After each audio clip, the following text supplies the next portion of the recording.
Fala galera, tudo beleza? Arthur Dias aqui com mais um podcast, porque a gente tá simplesmente sem conteúdo, eu não tô vendo absolutamente nada, então vamos ter que revoltar com algumas coisas que a gente ficou devendo aqui no canal. Felizmente dessa vez a gente conseguiu trazer Devil May Cry 3, já que o Arthur pretendia rejogar com o Virgil, mas mudou de ideia e ficou não vai, e aí decidimos, tá, bora falar de Devil May Cry 3 de uma vez. Bora falar. Já tá reclamando de muita coisa, bora falar de coisa boa. Vamos falar. Por favor! Não aguento mais Castlevania com Maria Genocida! Nossa senhora, eu tô com medo Cara, eu tô com tanto medo desse anime Devil May Cry, puta que pariu. 3 de abril, né? Será que a gente mata todos os Devil May Cry antes de sair o anime? Talvez, eu vou tentar rushar os 5 nas quinta-feiras, se for o caso. Puxa, o 5. É foda que o 5 é grande pra... É, tem isso.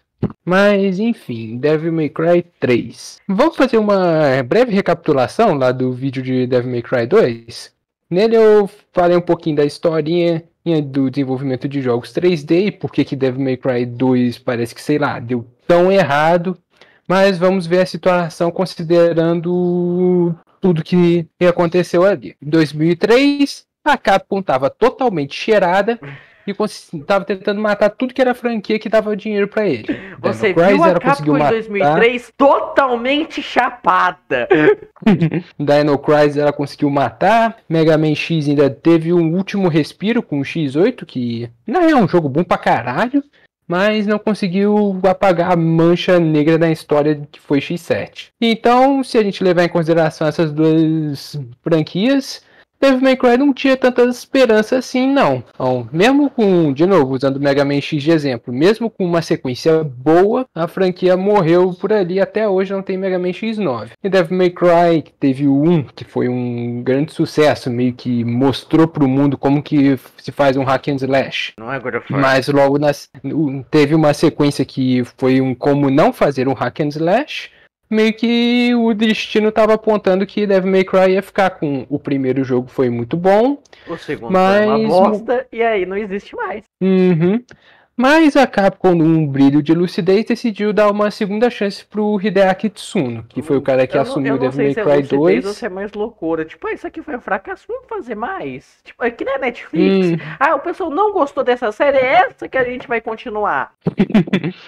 E aí deixaram a pica na mão do Hideaki Tsuno. E então, colocando tudo isso em perspectiva, o cara não bastava só fazer um jogo bom, nem um jogo muito bom. O cara teria que fazer o jogo do PlayStation 2. O cara teria que fazer um dos hack and slash que até hoje seria reconhecido e lembrado e discutido entre os melhores hack and slash já feitos. Numa franquia e ele rodava.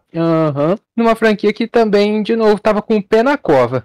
Tudo indicava que ia dar errado, mas a gente está em 2025, então não dá pra olhar para trás e fingir que é um mistério que aconteceu. O cara conseguiu.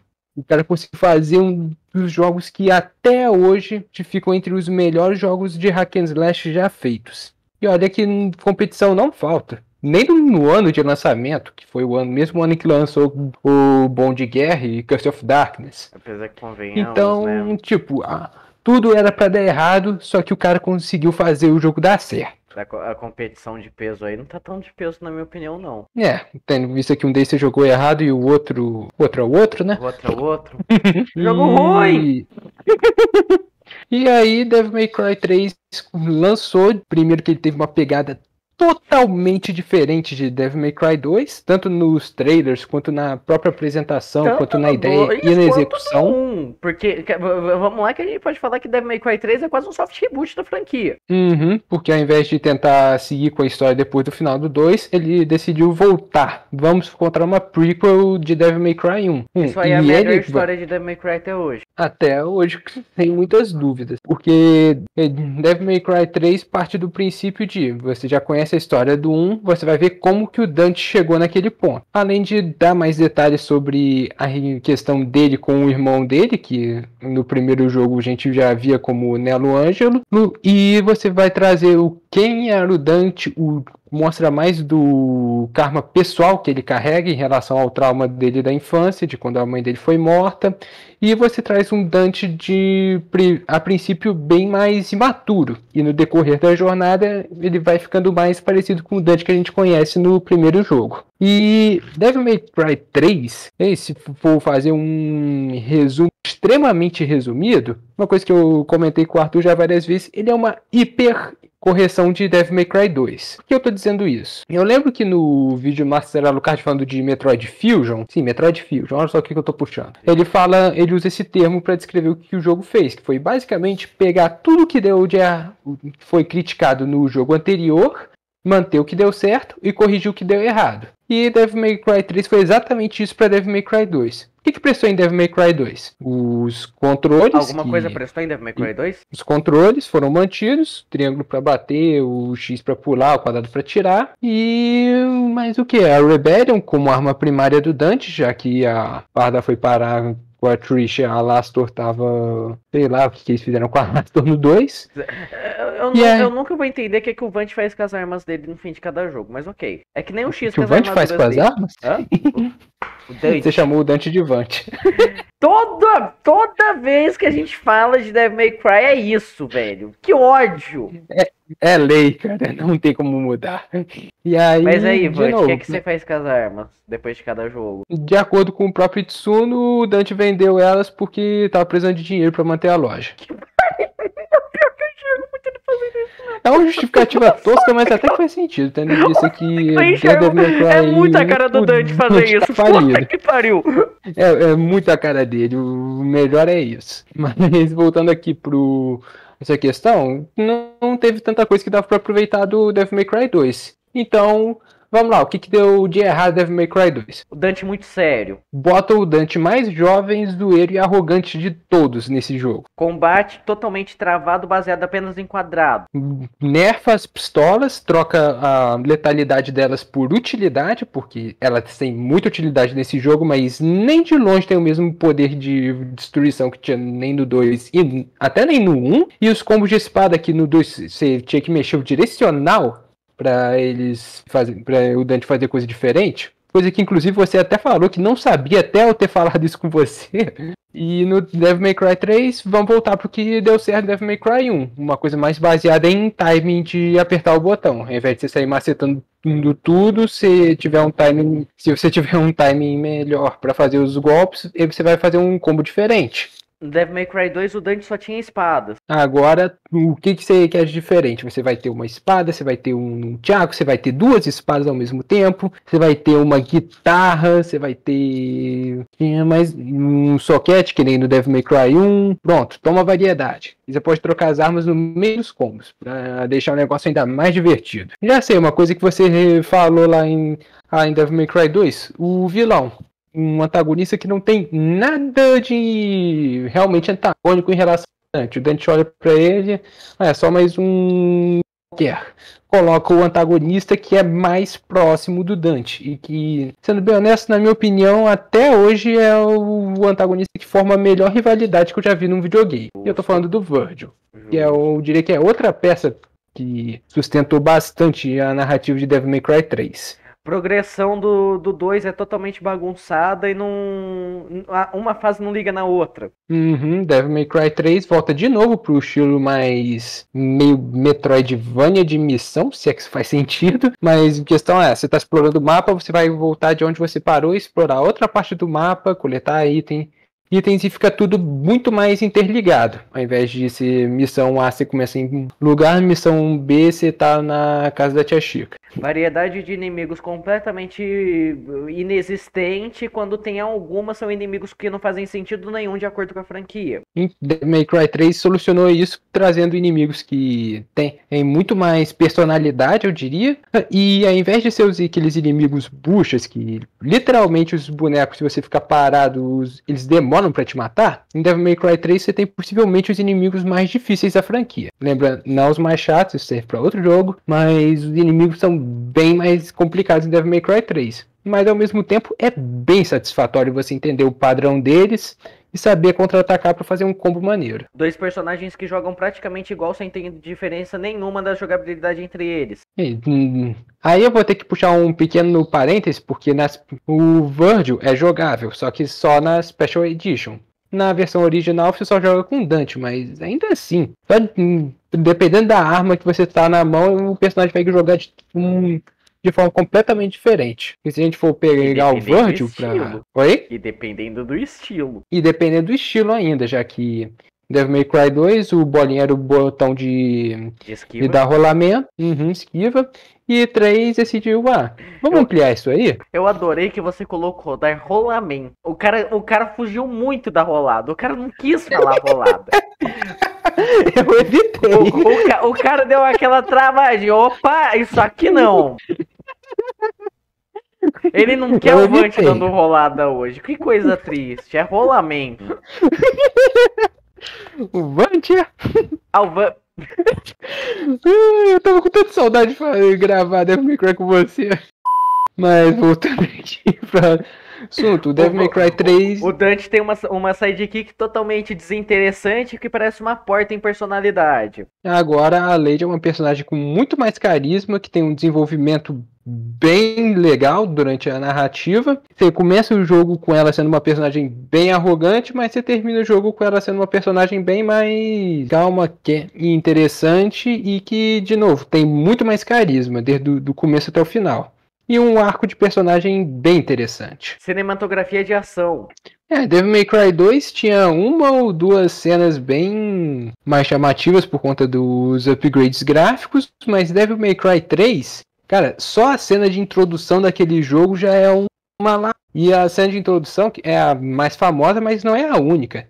Esse jogo tem tanta cutscene boa e bonita, bem feita, que se eu for listar, a gente vai listar mais quando a gente for falar da história do jogo, mas só tenha isso em mente. Esse jogo tem algumas das melhores cinematografias da franquia inteira. Na real, de todos os hack and slashes, porque Devil May Cry 4 também tem uma cinematografia muito boa, mas ainda assim, pro PlayStation 2, até hoje eu fico surpreso que esse jogo conseguiu rodar bem do jeito que ele roda. Chefes paredões de carne que você só tem que pegar e fuzilar eles e eles não têm nenhum carisma. Agora Devil May Cry 3, quase todos os chefes têm diálogos com o Dante, tem personagens são bem mais divertidos de você ver a introdução da luta deles, desde o Cerberus, o Beowulf, Agni-Rudra, Virgil, como eu já citei, e todos eles têm mecânicas totalmente únicas para as lutas deles e, como você já falou, eles têm personalidade. E cada chefe é bem reconhecível nesse jogo. Não é à toa que quando fizeram um show de fanservice em Devil May Cry 5, todo mundo pirou, porque todos os chefes nesse jogo, por mais que algumas lutas possam ser um pouquinho cansativas, ainda assim todos eles são tem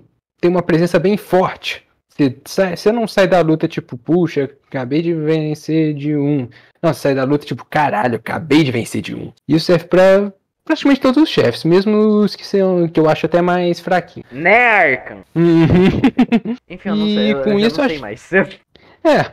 Mas isso foi só pra gente explicar o que Devil May Cry 3 conseguiu fazer de tão certo em comparação ao antecessor. E durante enquanto eu estava explicando, vamos voltar aqui para o assunto, que esse jogo trouxe um sistema de estilos. E agora ficam separados para o botão bolinha. E no caso, no 2 era o botão de esquiva.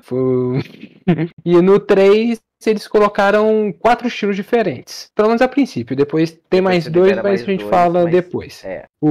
Temos o Sword Master, que amplia o número de golpes que você pode usar com a arma que você está usando.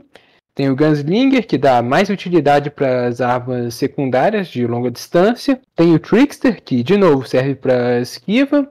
E tem o Royal Guard, perdão, que serve para você conseguir bloquear os ataques. Cada um deles você vai upando conforme você joga e a cada nível você vai desbloqueando habilidades novas. E o que eu acho realmente fantástico é que isso faz com que rejogar Devil May Cry 3 faz com que cada run tenha praticamente uma personalidade única. Que se você jogar de Sword Master, você vai ter uma experiência diferente de jogar de Gunslinger. Mesmo que, tô falando de só um botão.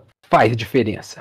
Faz Muita diferença. A minha... Quando eu jogava o Devil May Cry 3, né? Aí, puxando minhas experiências de maluco de platina, por mais que o 3... Ao pecado, o 3 foi o único do PS3 que eu não platinei. Mas... Um desses motivos era o sistema de estilos. Tinha um troféu ali, maximize todos os estilos. E eu não conseguia usar a grande maioria. Tipo, eu era muito preso ao Trickster. Eu era muito preso a pegar e esquivar. Então o inimigo vai me atacar, opa, esquiva, vai pras costas dele, tum, tum, tum, tum, tum, né? Tem um inimigo no ar, pega, pula, dá 2 dash aéreo pra cara do bicho e o espadão na fuça. Essa era a minha estratégia. Quando eu peguei pra rejogar ano passado, acho que foi ano passado, eu tô perdendo a noção do tempo. Quando eu peguei pra rejogar no passado em live, não, foi em vídeo. Foi em vídeo porque eu tava com um problema na live na época. Quando eu peguei pra... Eu falei, eu vou jogar de Royal Guard. Foi uma experiência tão diferente, tão divertida. Foi uma experiência tão única que se diferenciou tanto da experiência que eu tive antes. Mesmo que eu tenha utilizado o mesmo set de equipamentos, né? As armas que eu já tava habituado. Só que esse maldito botão mudou totalmente a minha forma de jogar o jogo. A minha luta com o Virgil foi um negócio assim surreal, se comparar o que eu lembro jogando com o Trickster no PS3. Então eu falei, cacete! Fora que essa questão que você falou, cada estilo vai ter 3 níveis diferentes que você ganha algumas habilidades. Então, por exemplo, o Trickster, você ganha os dash aéreo ou dash duplo. O Sword Master, você ganha algumas novas ações relacionadas ao combo e algumas oportunidades de você encaixar os golpes de Sword Master dentro dos seus combos. Então, por exemplo, Rebellion, você ganha combo aéreo, coisa que você normalmente não tem, né? Você ganha golpe pra mandar o pessoal pra cima com um pouco mais de facilidade, né? Você vai ganhando algumas coisas ali com o Sword Master. Gunslinger, a gente não fala do Gunslinger. É pior que eu tenho algumas coisas pra falar do Gunslinger. Vai tomar no seu cu. Eu acho que é o melhor estilo pra enfrentar os Cerberus na terceira fase. Ah, mas também o Cerberus é difícil pra cacete. Aquilo não devia nem ser primeiro chefe. E o Gunslinger eu acho interessante que eu lembro que eu peguei pra testar ele porque eu já conhecia o moveset do Dante no Marvel vs Capcom 3 e tinha um golpe que ele fazia, eu pegava uma escopeta, só que ele agia como se fosse um nunchak. Isso aí ia dando tiro pra tudo quanto é lado enquanto rodava ela. E no Gunslinger, a escopeta faz exatamente isso. Mas o Gunslinger eu não sei como ele funciona, nunca consegui usar ele e tudo mais, né? No caso, as evoluções dele. E a porra do Royal Guard? Eu virei putinha do Royal Guard também. Todo mundo gosta do Royal Guard. Todo mundo gosta do Royal Guard. Não, o Royal Guard é maravilhoso. Porque você pega e pensa, o Royal Guard ele defende o golpe. Por que eu vou usar uma defesa que eu ainda vou tomar um pouco de dano ao invés da esquiva? E aí que vem essa cara, Parry.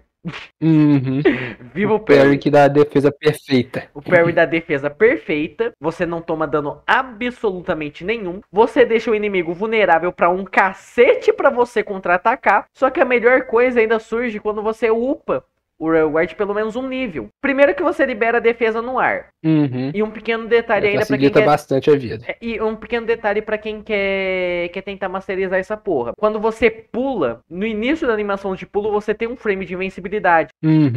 Então você pode meio que aproveitar desse frame de invencibilidade para tentar acertar a defesa perfeita. O segundo é que você libera uma carga. Quanto mais defesa perfeita você acerta, você meio que vai acumulando uma energia. Você pode contra-atacar com essa energia. Isso derrete a vida do chefe. É verdade.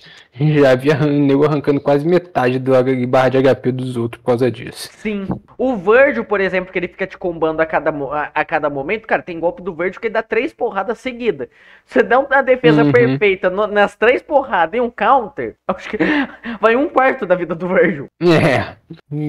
E eu acho muito legal exatamente isso, que, cara, cada estilo você pegar pra jogar, pô, tenta rejogar com outro. É uma coisa que eu aprendi também, porque quando eu joguei pela primeira vez, eu só usava Sword Master. Ainda é meu estilo favorito? Ainda é meu estilo favorito. Mas depois eu joguei de Trickster e foi uma experiência totalmente diferente. Eu lembro que eu cheguei até a jogar de Gunslinger durante um tempo, mas eu não lembro direito o que o último faz. Muito porque eu acho que Gunslinger é o que tem o começo mais forte, só que é o que tem menos upgrades. Que o Gunslinger é um dos poucos que você consegue aproveitar dele fora do botão bolinha, já que quando você pressiona o botão de atirar, normalmente o quadrado, ele carrega o tiro. E quanto mais você vai atirando, os tiros vão ficando mais fortes. Não é o meu estilo favorito, porque se fosse pra ficar zoneando os caras, já me bastou Devil May Cry 2. Mas... Fora que tem outro, vamos por assim, problema, por assim dizer, eu acho que é um dos únicos problemas que a gente vai falar no Devil May Cry 3, que é as duas questões, né? Você tem que upar os estilos e tudo mais, e você upa os estilos meio que ganhando XP pra eles conforme você mata inimigo. E o outro é que você só pode utilizar um estilo por vez. Você pode mudar entre fases e você pode mudar sempre que você encontrar uma loja. Mas você tem que manter um estilo equipado por vez. E aí meio que isso vai um pouquinho pro caralho, porque pô, se eu tenho que pegar e matar inimigo com aquele estilo pra ganhar XP e tudo mais, você vai acabar ficando o jogo todo só com um estilo. Você não vai se sentir motivado o suficiente pra pegar e testar outro e tentar se adaptar a esse outro estilo. Por isso que minha primeira run foi só com Trickster. E eu tive dificuldade. Depois você jogando nas dificuldades mais altas, vou usar Sword Master nível 1. Não vou, ainda mais porque, tipo, vamos supor, coloquei o Trickster ali desde o começo, tô usando o Trickster desde a fase 1. Ali por fase da missão 3, missão 4, ele vai upar pra nível 2, na missão 17 vai upar pra nível 3. Demora muito pra upar. É praticamente um estilo por run que você fizer. Sim, o máximo que o pessoal até usa um pouco pra tentar pegar e farmar os estilos é quando desbloqueia as últimas dificuldades, você vai no Heaven or Hell, na fase de Boss Rush, fica matando os chefes ali com um tiro na cara, que é o que mais vai dar XP. Mas, pô, até você chegar lá, vai se fuder, né? Eu acho que o que alivia um pouco essa questão de você ter que basicamente grindar estilo, é que como o combate tem todas essas nuances que a gente já falou, cara, esse é um jogo extremamente rejogável. Isso é um ponto que eu diria que é até mais do que outros jogos da franquia. E como eu falei, cada run você usa um estilo. Na primeira vez que eu joguei de Sword Master, na segunda eu fiquei trocando. E eu digo isso porque eu joguei a versão sem ser a Special Edition. Em resumo, é mais difícil, é mais sacana e não tem Word. Mas vamos lá. Mas olha o lado bom, não tem o Jester. É verdade, não tem o Jester. E eu lembro que eu joguei tanto que eu maximizei acho que 3 estilos. Eu lembro que eu tinha chegado no máximo com o Sword Master, com o Gunslinger, e eu não lembro qual deles eu tava no nível 2. Se era o Trickster ou se era o Royal Guard. Eu aposto só sei que eu joguei minha alma que foi o Trickster. Provavelmente. Beta. E ainda assim, é um jogo que, sabe quando você joga, mas você não fica enjoado do jogo? É Devil May Cry 3. Como eu disse na introdução, o Itsuno praticamente fez um milagre com esse jogo. Enquanto Devil May Cry 2, ele não sei como que esse jogo tava, e não quero saber como que tava antes dele assumir. E aqui o cara conseguiu fazer tudo que dava pra fazer e mais 50%. Porque, nossa senhora, eu tenho tão pouca coisa pra reclamar desse jogo. Tanto que a gente nem entrou na história. E olha, a gente só tá focando no combate. E eu consegui dar essa enxugada boa por conta dessa questão que eu falei. Ei, dá pra resumir como? Pega tudo que deu errado no 2, corrige aqui. Isso que a gente ainda tá enxugando muito o combate, porque o combate de Devil May Cry 3, ainda tem esse pequeno detalhe que é muito curioso, porque meio que 2005 foi assim, o mar se abrindo pro hack and slash. Depois de 2005, a gente teve uma enxurrada de hack and slash surgindo no mundo. E a gente tinha duas vertentes desses hack and slash.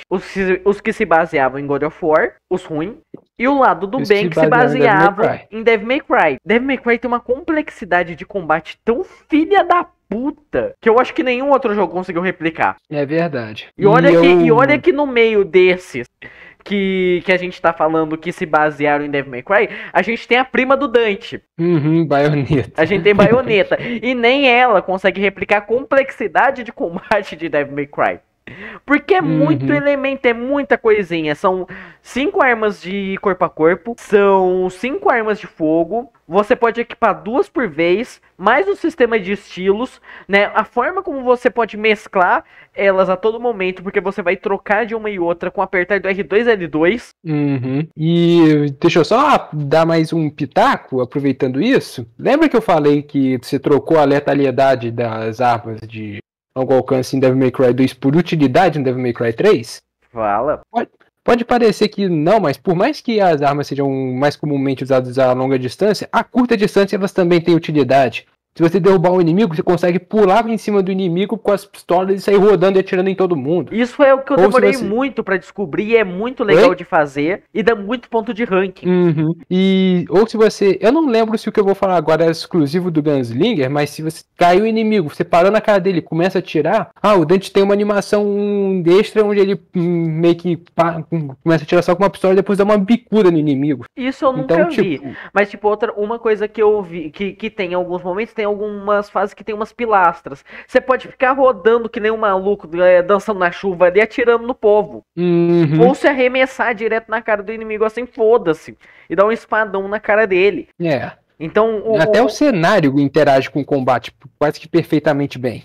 Então, tipo, o combate do Devil May Cry 3, ele acaba sendo rico ao ponto que tudo você usa pro seu combate praticamente. E você tem uma variedade, uma riqueza muito grande nos elementos. Fora upgrade que você vai dar na arma, combos novos que você vai liberar, habilidades diferentes que você vai pegar. E o jogo, né, por mais que você tenha ali uma listinha de combo, ele é muito livre no que você vai fazer. Não é que nem God of War, que você pega e tem o comando ali específico, e se você tentar sair desse comando, você não faz nada, o personagem trava. Devil May Cry 3 parece até jogo de luta, que você cancela a animação no meio do coisa e faz outra coisa. Sim. No meio do combo e faz outra coisa. Devil May Cry 3 você tá fazendo um combo, quero emendar outro golpe. Você vai, emenda, joga o boneco pra cima, pula, pode trocar de arma, pode atirar, pode fazer o que você quiser. É surreal, 3 velho. É lindo nesse aspecto. Isso que eu ainda acho que é um negócio que eles conseguem refinar muito em outros jogos. E eu falo, como? Porque o combate assim, do 3 já é um negócio rico pra cacete. E eles conseguem deixar ainda mais insano. No 4, no 5, até no DMC. A puta do DMC gritando aqui. É o momento que a gente para e olha. Devil May Cry 1 basicamente mostrou como que se faz um hack and slash. Devil May Cry 2 era o jogo que indicava tudo pra todo mundo que a série ia morrer. E Devil May Cry 3 só chegou e mostrou. Seguinte, eu já mostrei como é que faz um hack and slash. Bora mostrar como se faz outro hack and slash aqui? Toma. Porque mesmo em 2005, que como você falou, foi um ano que tiveram vários hack and slashes, que a Devil May Cry 3 ainda senta no topo. Ainda fica no próprio pedestal ele.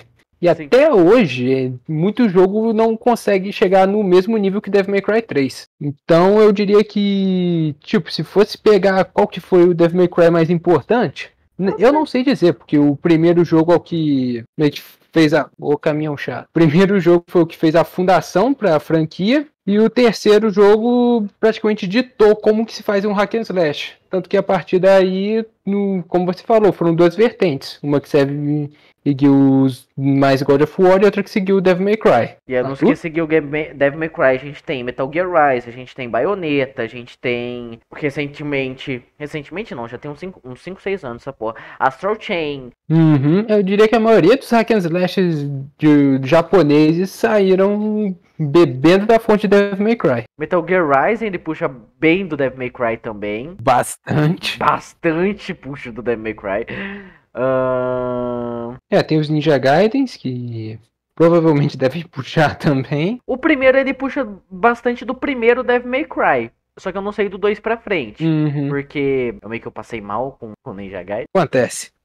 Acho que até o Star Wars Force Unleashed puxa mais de God of War, só que eu particularmente prefiro o Unleashed. E nesse caso é meio difícil pra eu falar porque tem duas versões, então... Mas enfim, a gente fez esse rolê todo só pra mostrar como que esse jogo foi importante. Devil May Cry, incrível como que tanto 1 quanto 3 são dois jogos que entram fácil por uma lista de jogos que influenciaram a indústria. Até hoje a gente vê jogo que bebe direto da fonte dele. E muito jogo até hoje não conseguiu superar. Mas voltando aqui para Devil May Cry 3, a gente falou tudo isso e a gente só citou que a história desse jogo é muito boa. A gente nem começou a falar dela ainda. Não. Pode falar da história, vai lá, Vante. Pode falar da história. Eu deixo. Não precisa da minha autorização. Você quer minha bênção? Tá aqui minha bênção. Vai lá, Vante. O jogo, como a gente já citou, é uma prequel, se passando antes dos eventos de Devil May Cry 1. E nele começa com uma narração da Lady mostrando algo que acontece bem no começo do jogo até. Com o Dante enfrentando um personagem que a gente já sabe que é o Virgil, mas que naquele momento não é apresentado. Só parece que cara, quase que eu chamo o Dante de Vante. Até eu tô sendo influenciado. A gente só sabe que naquele momento o Dante estava enfrentando um personagem que era praticamente o reflexo dele. De novo, puxando coisa de Devil May Cry 1, já que quando o Nelo Ângelo aparece, a primeira coisa que vê é que ele parece um reflexo do Dante, saindo diretamente de um espelho. E o jogo começa de verdade com uma das cutscenes que, sinceramente, se alguém fez uma lista, sei lá, top 10 cutscenes do PlayStation 2, essa cutscene tá lá, que é a introdução do Dante. E de novo, é o Dante mais imaturo e jovem da franquia. Então o cara nem abriu a loja ainda, tá sem camisas, sem se preocupar com nada. E do nada aparece o Arkham, que é um dos antagonistas principais desse jogo, fazendo um convite pro Dante, de já direto vir à mesa dele. E eu falei que a intro de Devil May Cry 1 é o ápice a cena mais PlayStation 2 do PlayStation 2, essa daqui entra bem do lado, porque assim que o Dante vai comer uma fatia de pizza, a loja é invadida por um bando de demônios, todos eles empalam o Dante, e o Dante simplesmente age como se, sei lá, fosse mais um dia comum na vida dele. Ele não tá nem aí pro fato de que ele tá todo espetado, coloca uma musiquinha, está descendo a porrada em todo mundo em uma das melhores cinemáticas do PlayStation 2. Comendo pizza. E a partir daí comendo pizza. E a partir daí que o jogo começa de verdade. E pelo incrível que pareça, é um caso que não tem tutorial e não precisa de tutorial. Os controles desse jogo funcionam tão bem, o combate é tão fluido, que, cara, você pega a primeira fase daquele jogo, você já aprendeu o básico que você precisava aprender para conseguir jogar ele. Sim. Mesmo sem ter uma vozinha falando, aperte triângulo, triângulo, triângulo para fazer o combo. Ou aperte triângulo, espere um tempinho e depois aperte de novo para fazer outro combo. Você pegou, apertou os botões e já sabe o que fazer. É outra coisa que realmente eu tenho que elogiar. Em Devil May Cry 3, especificamente, o combate mesmo para jogadores casuais é tranquilo de entender, meio difícil de mestrar. Mas ainda assim é muito divertido de se pegar, jogar, só por jogar mesmo, sem querer se aprofundar tanto. Quanto mais você se aprofunda, mais você gosta. E enfim, na segunda fase já temos... Mais combate. Mais combate.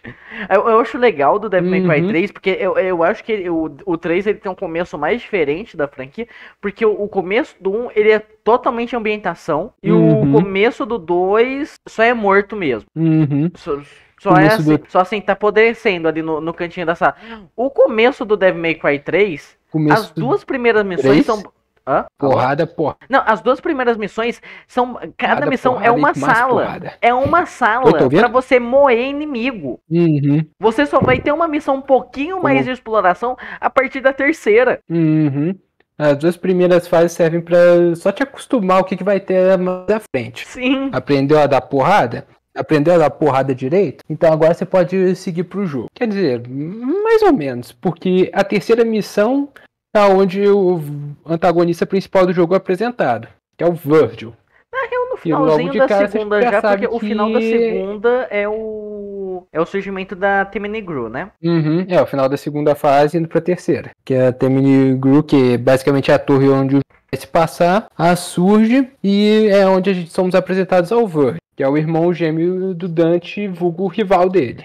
Por mais que a rivalidade deles a gente só viu um pouquinho de nada aí no Devil May Cry 1, aqui a gente vê literalmente o todo. O foda. Também se Aí, vamos fingir que tem problema onde não tem problema. Porque Hum. é retcon. Tem isso. A No questão Devil May Cry 1, do mangá. no Devil May Cry 1 nem dava um indício que havia uma rivalidade entre Dante e Virgil. O Virgil era colocado ali como vilão porque ele estava sendo manipulado e controlado pelo mundo. Porque a questão do Virgil que falavam pra gente no Devil May Cry 1 é que o Virgil foi morto quando o Dante era criança, junto com a mãe deles. E aqui você vê que, opa, foi bem isso aqui não aconteceu não, tá? Eu ia falar que pra entrar nesse mérito, eu teria que falar do mangá, só que eu não consegui terminar de ler ele todo, porque tem um mangá que também serve como prequel do Devil May Cry 1, e que, por sinal, talvez vá te interessar a ler, porque parece que vão puxar bastante coisa dele pra fazer o anime da Netflix. Mas, enfim, e nesse mangá o Virgil já aparecia, só que ele aparecia meio diferente, parecia meio múmia, né? E aí esse mangá tomou um retcon porque nesse caso falaram que na verdade era um clone do Virgil criado pelo mundo. Isso é coisa que aconteceu depois, mas enfim, só pra dar abrir esse parênteses. Tem um vídeo do Devil Hunter que ele tava analisando os trailers do anime, que ele fala mais sobre. Depois eu te passo até se quiser. Mas enfim, voltando aqui pra Devil May Cry 3, logo essa é em parte da segunda pra terceira fase, onde praticamente todos os personagens são apresentados. Você já tinha conhecido o Arkham, você já conheceu o Dante, agora você conhece o Virgil, e aí você conhece a Lady, que até aquele momento você não sabia o nome. Mas ela tá indo pra torre também com um propósito de... Até o fim do jogo você não sabe o nome. Só no final, na verdade na metade do jogo que fala o nome dela, mas enfim. Não, lá pro fim só no fim do jogo fala o nome dela. Memória de peixe me atacou aqui também. Mas enfim. E a terceira fase, que é onde você começa a ter mais coisa que lembra de Devil May Cry 1, porque as duas primeiras é porrada. Já a terceira fase... Oi? Mais porrada. Aí na terceira você tem um pouquinho de exploração. Você começa a ter os primeiros fragmentos de Blue Orb escondido no decorrer do mapa. Você tem a primeira arma de fogo escondida no mapa também. Você tem as duas primeiras missões secretas, se eu não me engano. Eu só lembrava de uma.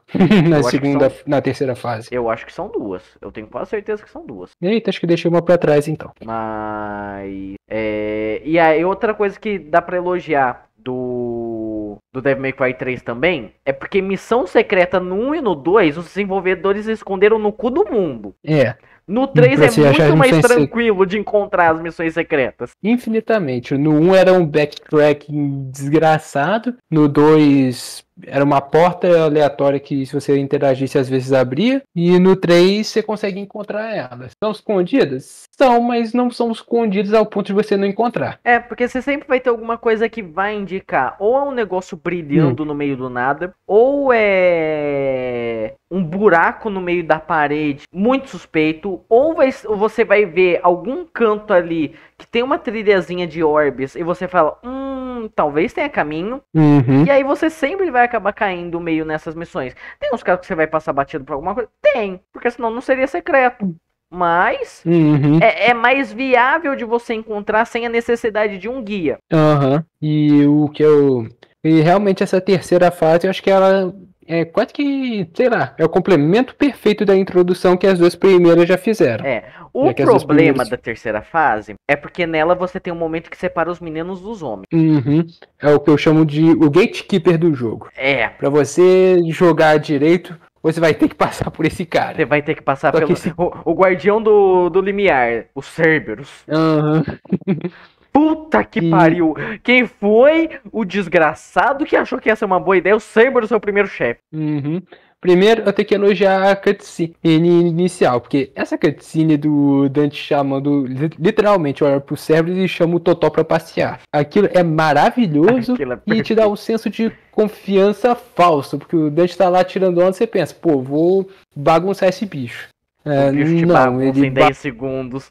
Detalhe, o bicho tá preso na parede e ele te dá um couro. Imagina se esse desgraçado tivesse solto. Aí é o momento que eu tenho que lembrar quando eu joguei isso na versão Devil May Cry 3 original. Porque tem uma pequena diferença.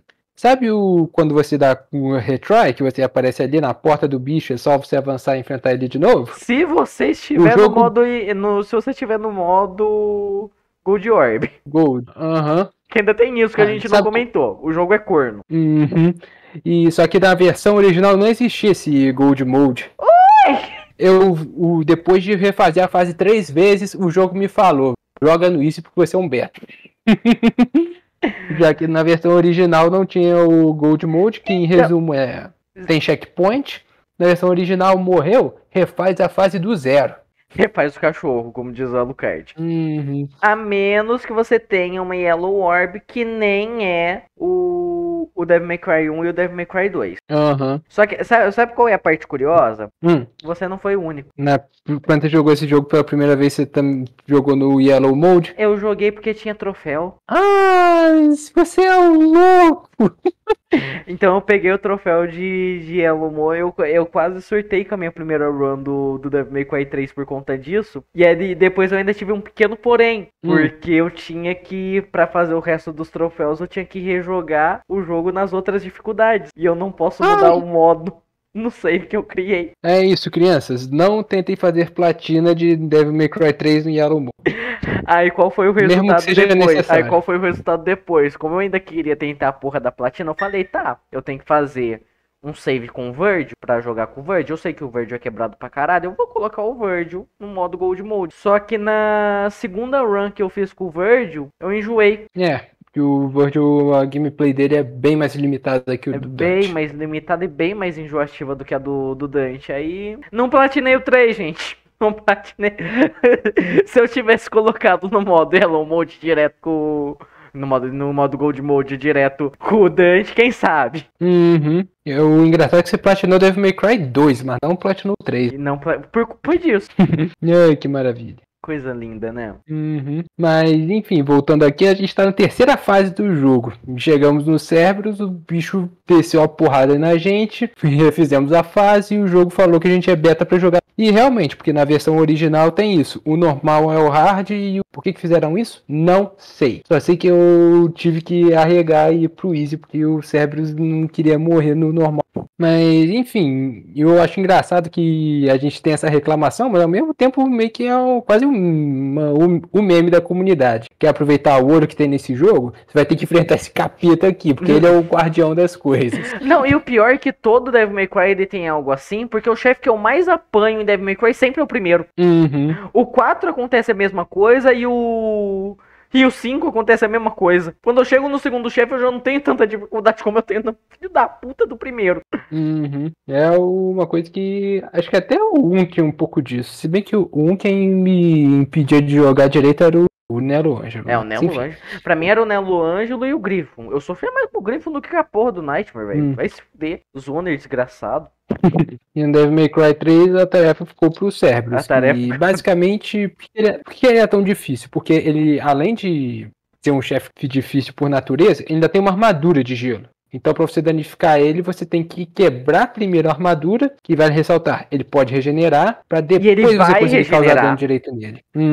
Tanto que, na primeira vez que eu joguei, mesmo no Easy eu ainda tava passando perrengue, eu só consegui vencer dele quando eu troquei pro Gunslinger. Por conta dos tiros causarem mais dano e ser mais rápido de quebrar a armadura dele. E o tiro, querendo ou não, é uma das melhores alternativas pra matar o Cerberus também, porque como o Cerberus ele tá preso na parede, ele tem mais dificuldade de te atacar se você tá à distância. No máximo ele vai ter aquela onda de gelo que ele manda, que causa um dano desgraçado, vale ressaltar, e o sopro dele. Agora as patadas mordidas dele não te pega, mas você vai demorar muito pra matar.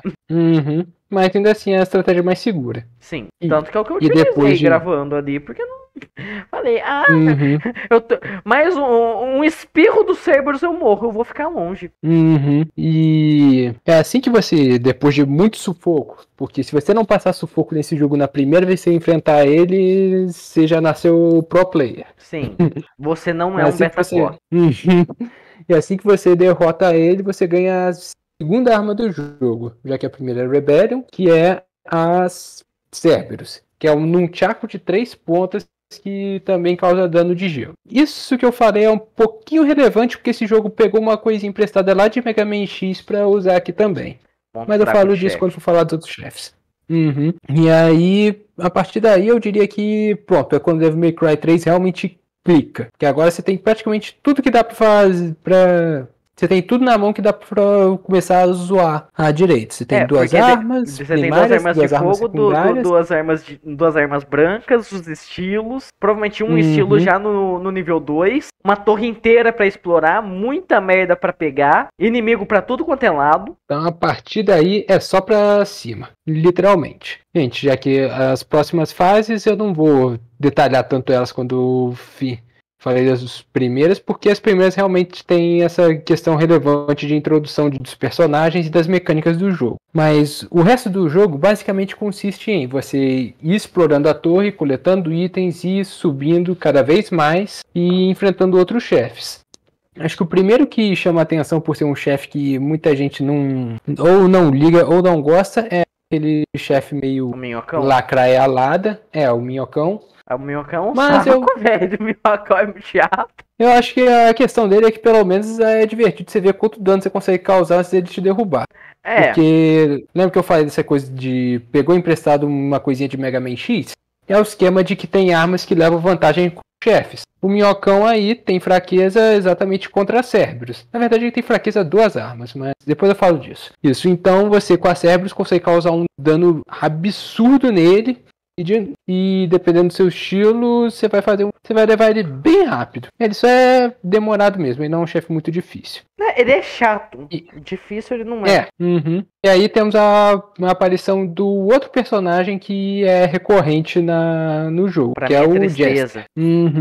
Felizmente ele estava fora da edição normal, pelo menos como luta, mas basicamente é um palhaço que fica palhaçando durante o jogo inteiro, enquanto dá umas dicas meio tortas pro Dante. Já que, lembrando, aqui o Dante tá mais impaciente, mais impulsivo do que no resto da franquia. E chega a ser engraçado, enquanto o palhaço tá enchendo o saco, qualquer coisa é motivo pro Dante pegar a pistola e tentar matar ele.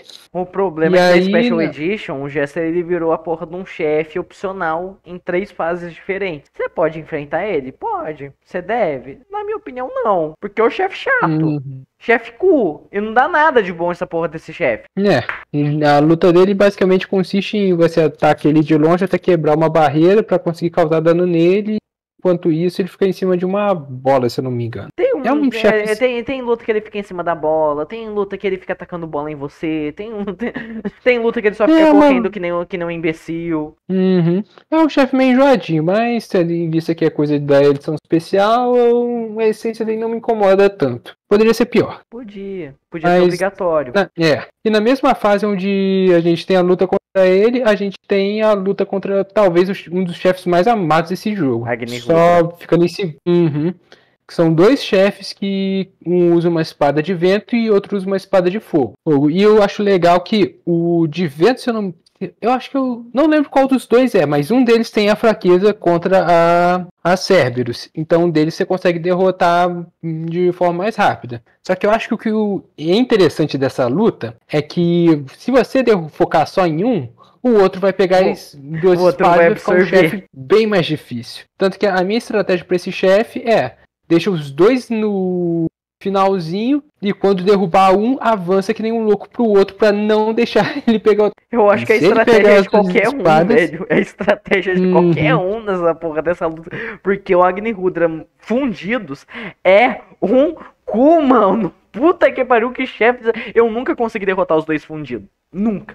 Eu consegui uma vez, mas é porque eu estava na berola também. Depois disso, eu só usei essa estratégia de fumar ele. E depois daí, a gente continua subindo a torre, até que a gente realmente chega no momento, vai chegando perto do momento que apareceu na introdução do jogo, narrada pela Lady. Foi a primeira luta entre os irmãos com a morte do Dante. Mas antes eu tenho que ressaltar que a cutscene inicial dessa fase, com a Lady caindo da torre e o Dante pegando ela pelo pé, é uma das minhas favoritos desse jogo. E a Lady só recompensando e agradecendo ele com uma azeitona na testa. E ainda olha, você não morreu não? Que porra é essa?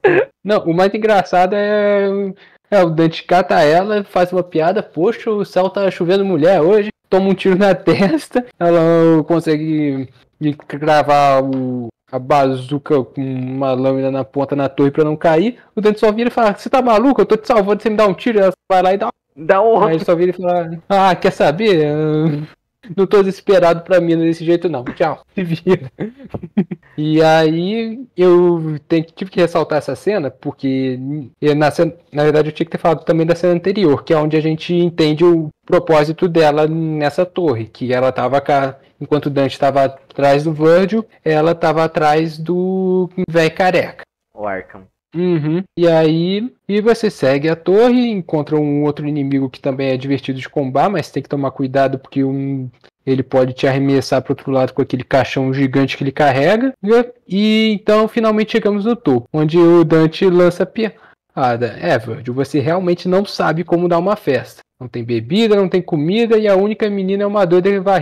Então temos o primeiro confronto com o Virgil, que eu não consigo definir se ele é fácil ou se é difícil, porque eu já enfrentei o Virgil tantas vezes que eu já tô acostumado. Mas a primeira vez que você enfrenta o Virgil, você apanha um bocado. Apanha pra caralho. Não, o pior é que quando eu rejoguei, eu apanhei muito, porque o Virgil foi o momento que, agora eu vou ter que dominar a porra do estilo que eu escolhi pra jogar. Uhum. Porque quando eu enfrentei a primeira vez, a primeira luta do Virgil, ela é razoavelmente tranquila, é onde ele vai ter o moveset mais limitado das 3 lutas que você vai ter com ele no decorrer do jogo todo. E com o Trickster, é suave. Com o Trickster você não tem tanto problema assim enfrentando o Virgil. Mas quando você tá tentando aprender a dominar o Royal Guard, Virgil, se você errar o timing, o Virgil amassa sua barra de...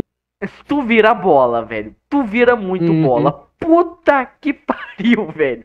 Então eu acho que a primeira luta contra o Virgil foi a que eu mais apanhei por conta disso. Eu queria aprender o Royal Guard. Só que em compensação, quando eu fui pra segunda e pra terceira, que delícia de luta, velho. Porra, que delícia de luta. E essa luta contra o Virgil também, além dela ser uma luta bem divertida, embora ela seja, de novo, a luta que o Virgil tem um moveset mais limitado, porque ele só usa as espadas de energia e a Yamato, que é a arma principal dele. Mas o que eu realmente gosto é a importância dela para a história, porque é aqui que a gente entende mais da birra entre os dois, por assim dizer. Porque o Virgil a gente entende aí que ele é obcecado em obter mais poder, enquanto o Dante, ele meio que parece que se recusa a legado deixado pelo pai. Tanto que o Virgil mesmo, quando tá ganhando, ele pergunta pro Dante, por que você tá se recusando a usar o poder que o nosso pai deixou? E o Dante responde, eu não tenho pai, eu só tô aqui porque eu não gosto de você. E, de certa forma, por mais que seja uma interação até meio boba da parte do Dante, é o que, de certa forma, também resume a relação dos dois. Os dois sofreram o mesmo trauma, só que enquanto um tenta ficar cada vez mais forte para evitar isso de acontecer de novo, o outro quer se afastar o máximo possível desse tipo de herança demoníaca. E é aqui que também o Dante recebe que ele, querendo ou não, ainda assume um pouco desse legado do Esparta, visto que ele virou um demônio protegendo o mundo humano da presença demoníaca. E eu diria que é essa luta que realmente dá gatilho pro Dante seguir em frente. A gente, com essa questão dele assumir aí o poder, o lado demoníaco dele. Que é a luta que ele libera o Devil Trigger. E é a luta que ele perde também. Que até agora o Dante tava... Você passa o perrengue jogando? Passa, mas você chega na cutscene e tá o Dante felizão tirando onda com a cara de todo mundo. Aqui não. Aqui ele é empalado, jogado no chão, o Virgil tira o amuleto da mãe dele e depois empala ele de novo com a própria espada. O Dante sai destruído dessa luta. Mas outra coisa que dá pra pegar e trazer mais é da questão, os dois como irmão também, né? Esse desenvolvimento, porque você tem essa questão de que os dois são muito opostos. Um tenta seguir muito o passo do pai, né, nessa obsessão por poder, de querer se tornar um demônio mais forte e tudo mais. Outro, ele renega isso ao mesmo tempo que indiretamente ele segue um pouco dos passos também. Só que se você juntar os dois, você tem literalmente o Esparda. Se você juntar a forma como cada um age, você tem exatamente o Esparda, né? E aí você também tem as questões de rixa pessoal de cada um. Por exemplo, a questão do verde. Fica muito claro que ele tem um desprezo tão grande pela forma que o Dante age, que é a razão pela qual ele tem a mudança de visual ali. É o motivo pelo qual ele usa o cabelo pra trás, pra ele não ser igual o Dante. Porque nessa luta, como tá chovendo, você vê o Virgil com o cabelo caído. Não tem diferença. Os dois são literalmente gêmeos, e então quando a luta termina, a primeira coisa que o Virgil faz é pegar o cabelo e ajeitar. E ajeitar pra se diferenciar da figura que ele tanto despreza. Outro ponto que eu acho legal é a questão, tipo, tem o fato ali do Spider ter deixado uma espada pra cada filho e tudo mais, a Yamato e a Rebellion e tudo mais, mas também tem a questão do sobretudo do Dante vermelho, sobretudo do Virgil azul, só que qual era a cor do sobretudo do Spider roxo? E você vê isso no Devil May Cry 1. Quando você desbloqueia o Spider pra jogar, o sobretudo dele é roxo. É verdade, isso foi um detalhe que agora você me pegou, que eu não lembrava disso. E é um detalhe que você só pega jogando no 3, porque no 1, mesmo quando você vê o Virgil, você vê o Virgil com aquela armadura do Nelo Ângelo. Você não vê ele com o sobretudo, você não vê ele com esse legado do Sparda.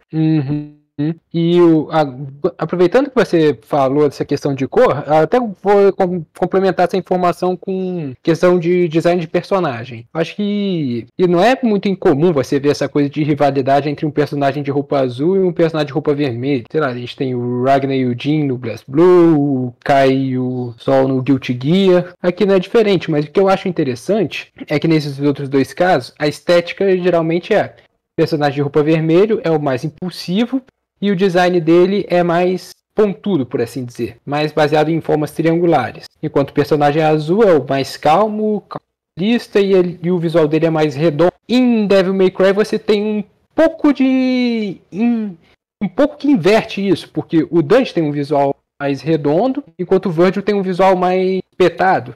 Só você, de novo, olhar pro cabelo dos dois personagens. O Virgil, ele tem essa personalidade mais fria, mas ao mesmo tempo ele é o que é mais obcecado para ficar mais forte. Enquanto o Dante, ele é o mais vida louca, mas ele é um personagem mais contido, por mais que isso possa parecer até contraditório considerando a personalidade dele. Mas eu acho que isso é um detalhe muito legal se a gente olhar exclusivamente a questão do visual dos dois.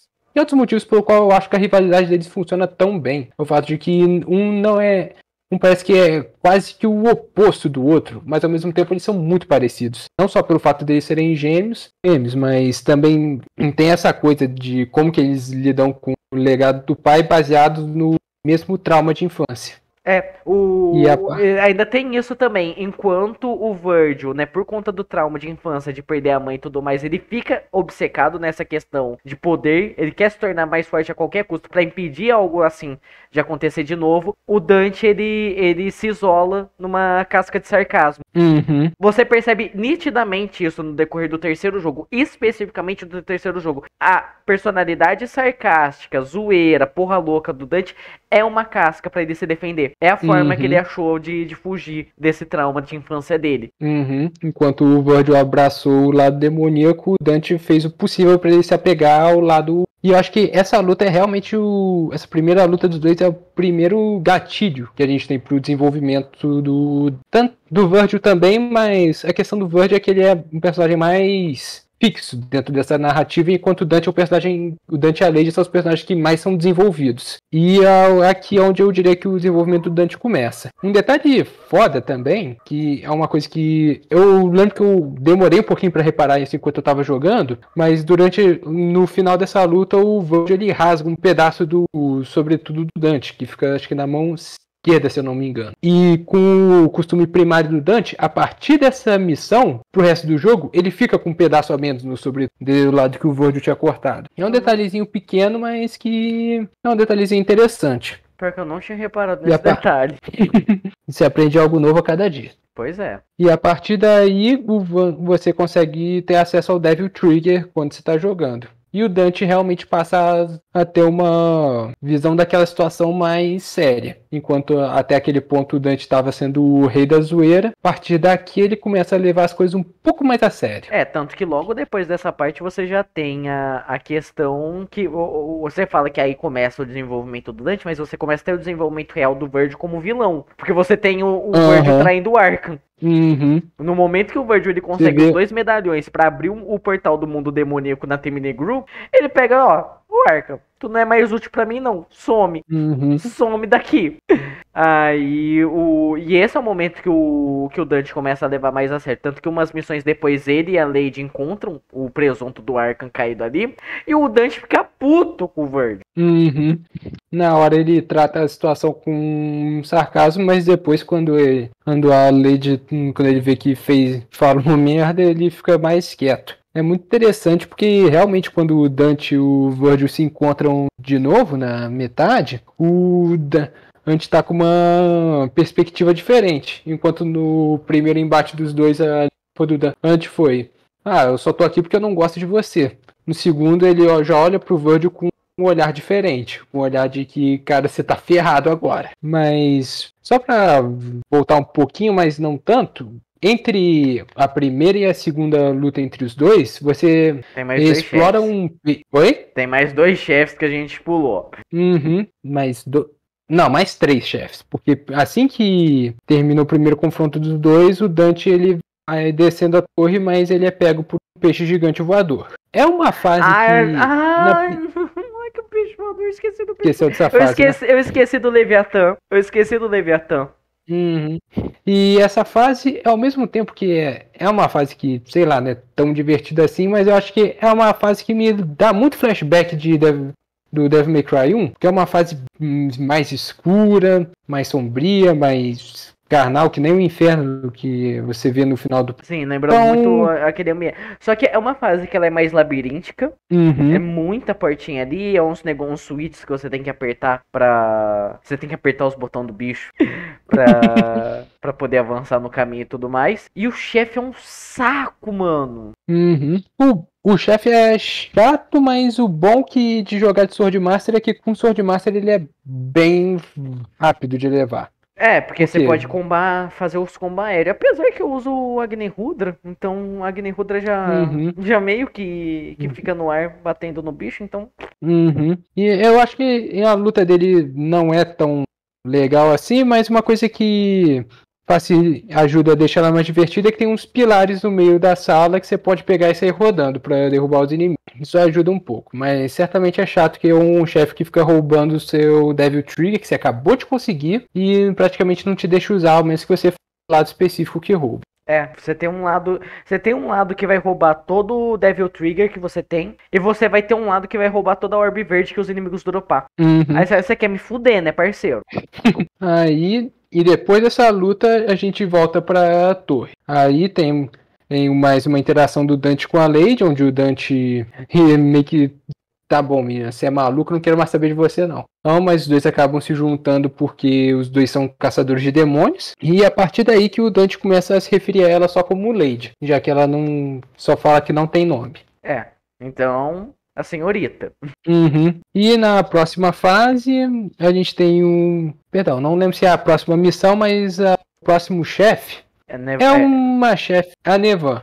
Que por algum motivo, quando você baixou aquela Nevan tava diferente. Tava um pouquinho diferente.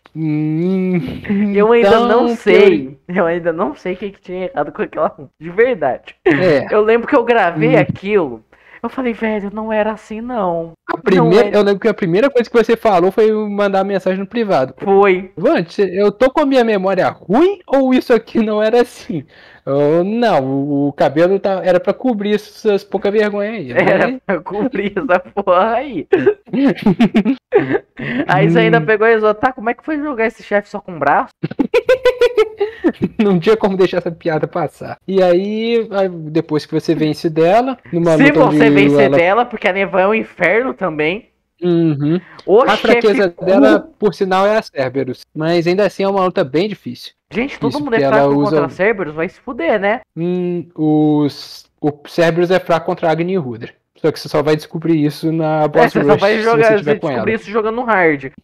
Mas, pô, ou na Boss Rush. Mas a Cerberus é forte contra a Lacraia, contra a Agni Rudra, contra a Nevan, porra! A Cerberus é muito boa contra os chefes. E depois dessa luta você consegue a Nevan, que é uma guitarra que eu tava até comentando com você antes da gente gravar. É uma arma que eu não sei jogar com ela. Pelo que você me falou, você também não sabe jogar com ela. Mas eu vejo que quem sabe jogar com ela fala que é uma... O problema é que mesmo essa turma já falou que a questão é que é uma arma que só funciona direito se você tiver com Sword Master. Então, se você aí que tá assistindo já jogou esse jogo e gosta de jogar com a Nevan, fala o que você achou. Que é uma arma que acho que é arma difícil de se usar nesse jogo. O foda da Nevan, vamos pegar o quão errado a existência dessa arma é. Faça as honras. Porque assim, a Nevan, a chefe Nevan, uma súcubo com as poucas vergonhas ali, é tudo à mostra. Show? Show. Beleza, bacana. Aí você derrota, ela vira uma guitarra. Uhum. Que o Vant fica dedilhando a guitarra pra fazer os golpes. O Vant fica masturbando a Nevan pra atacar. É sobre. Se isso fosse lançado hoje em dia, isso ia dar uma merda. Mas ia dar uma merda, velho. Você tá masturbando uma sucubo com um corpo violão. Ai, esse jogo é maravilhoso. É, realmente é um detalhe que eu não tinha parado pra pensar nisso até você falar e depois eu não consegui mais dispensar. Me surpreende você não ter parado pra... Porque eu peguei esse detalhe no vídeo do Master. Ah, é verdade, ele já tinha falado isso antes. Ele já tinha... Aí quando eu reparo, eu fiquei, gente... A culpa é de vocês. Antes eu não tinha reparado nisso. Você era puro, né? Você era da igreja. É. Ai, que lindo. Por fim, depois desse encontro, a gente vai ao encontro E que encontro? E que encontro? A gente de uma sucubus, a gente vai para um capetão caolho. Beowulf. Uhum. E esse é um caso em que, e até agora você tava brincando que a fraqueza de todo mundo é a Cerberus. Eu não sei qual que é a fraqueza do Beowulf. Eu já vi gente falando que... eu já vi gente falando que ele é o chefe do jogo, além do Virgil, que não tem fraqueza, mas eu realmente não sei. Talvez se bobear ele tem fraqueza contra a Nevan. Já falei, eu não sei jogar com a Nevan, então eu não usei ela. Mas eu sempre achei a Agnihudra bem efetivo. Não sei se é porque a Agnihudra tem uma área de ataque boa, visto que são duas espadas, aí acerta bem o olho dele. Porque a questão do Beowulf é o bicho caolho. E você pode cegar mais ainda o caolho. Aí a fraqueza dele normalmente fica na cabeça, que ele vai ficar meio stunado se você atacar a cabeça dele e você vai combando. Às vezes ele vai socar uns negócios na tua cabeça, vai, tipo, dá certo.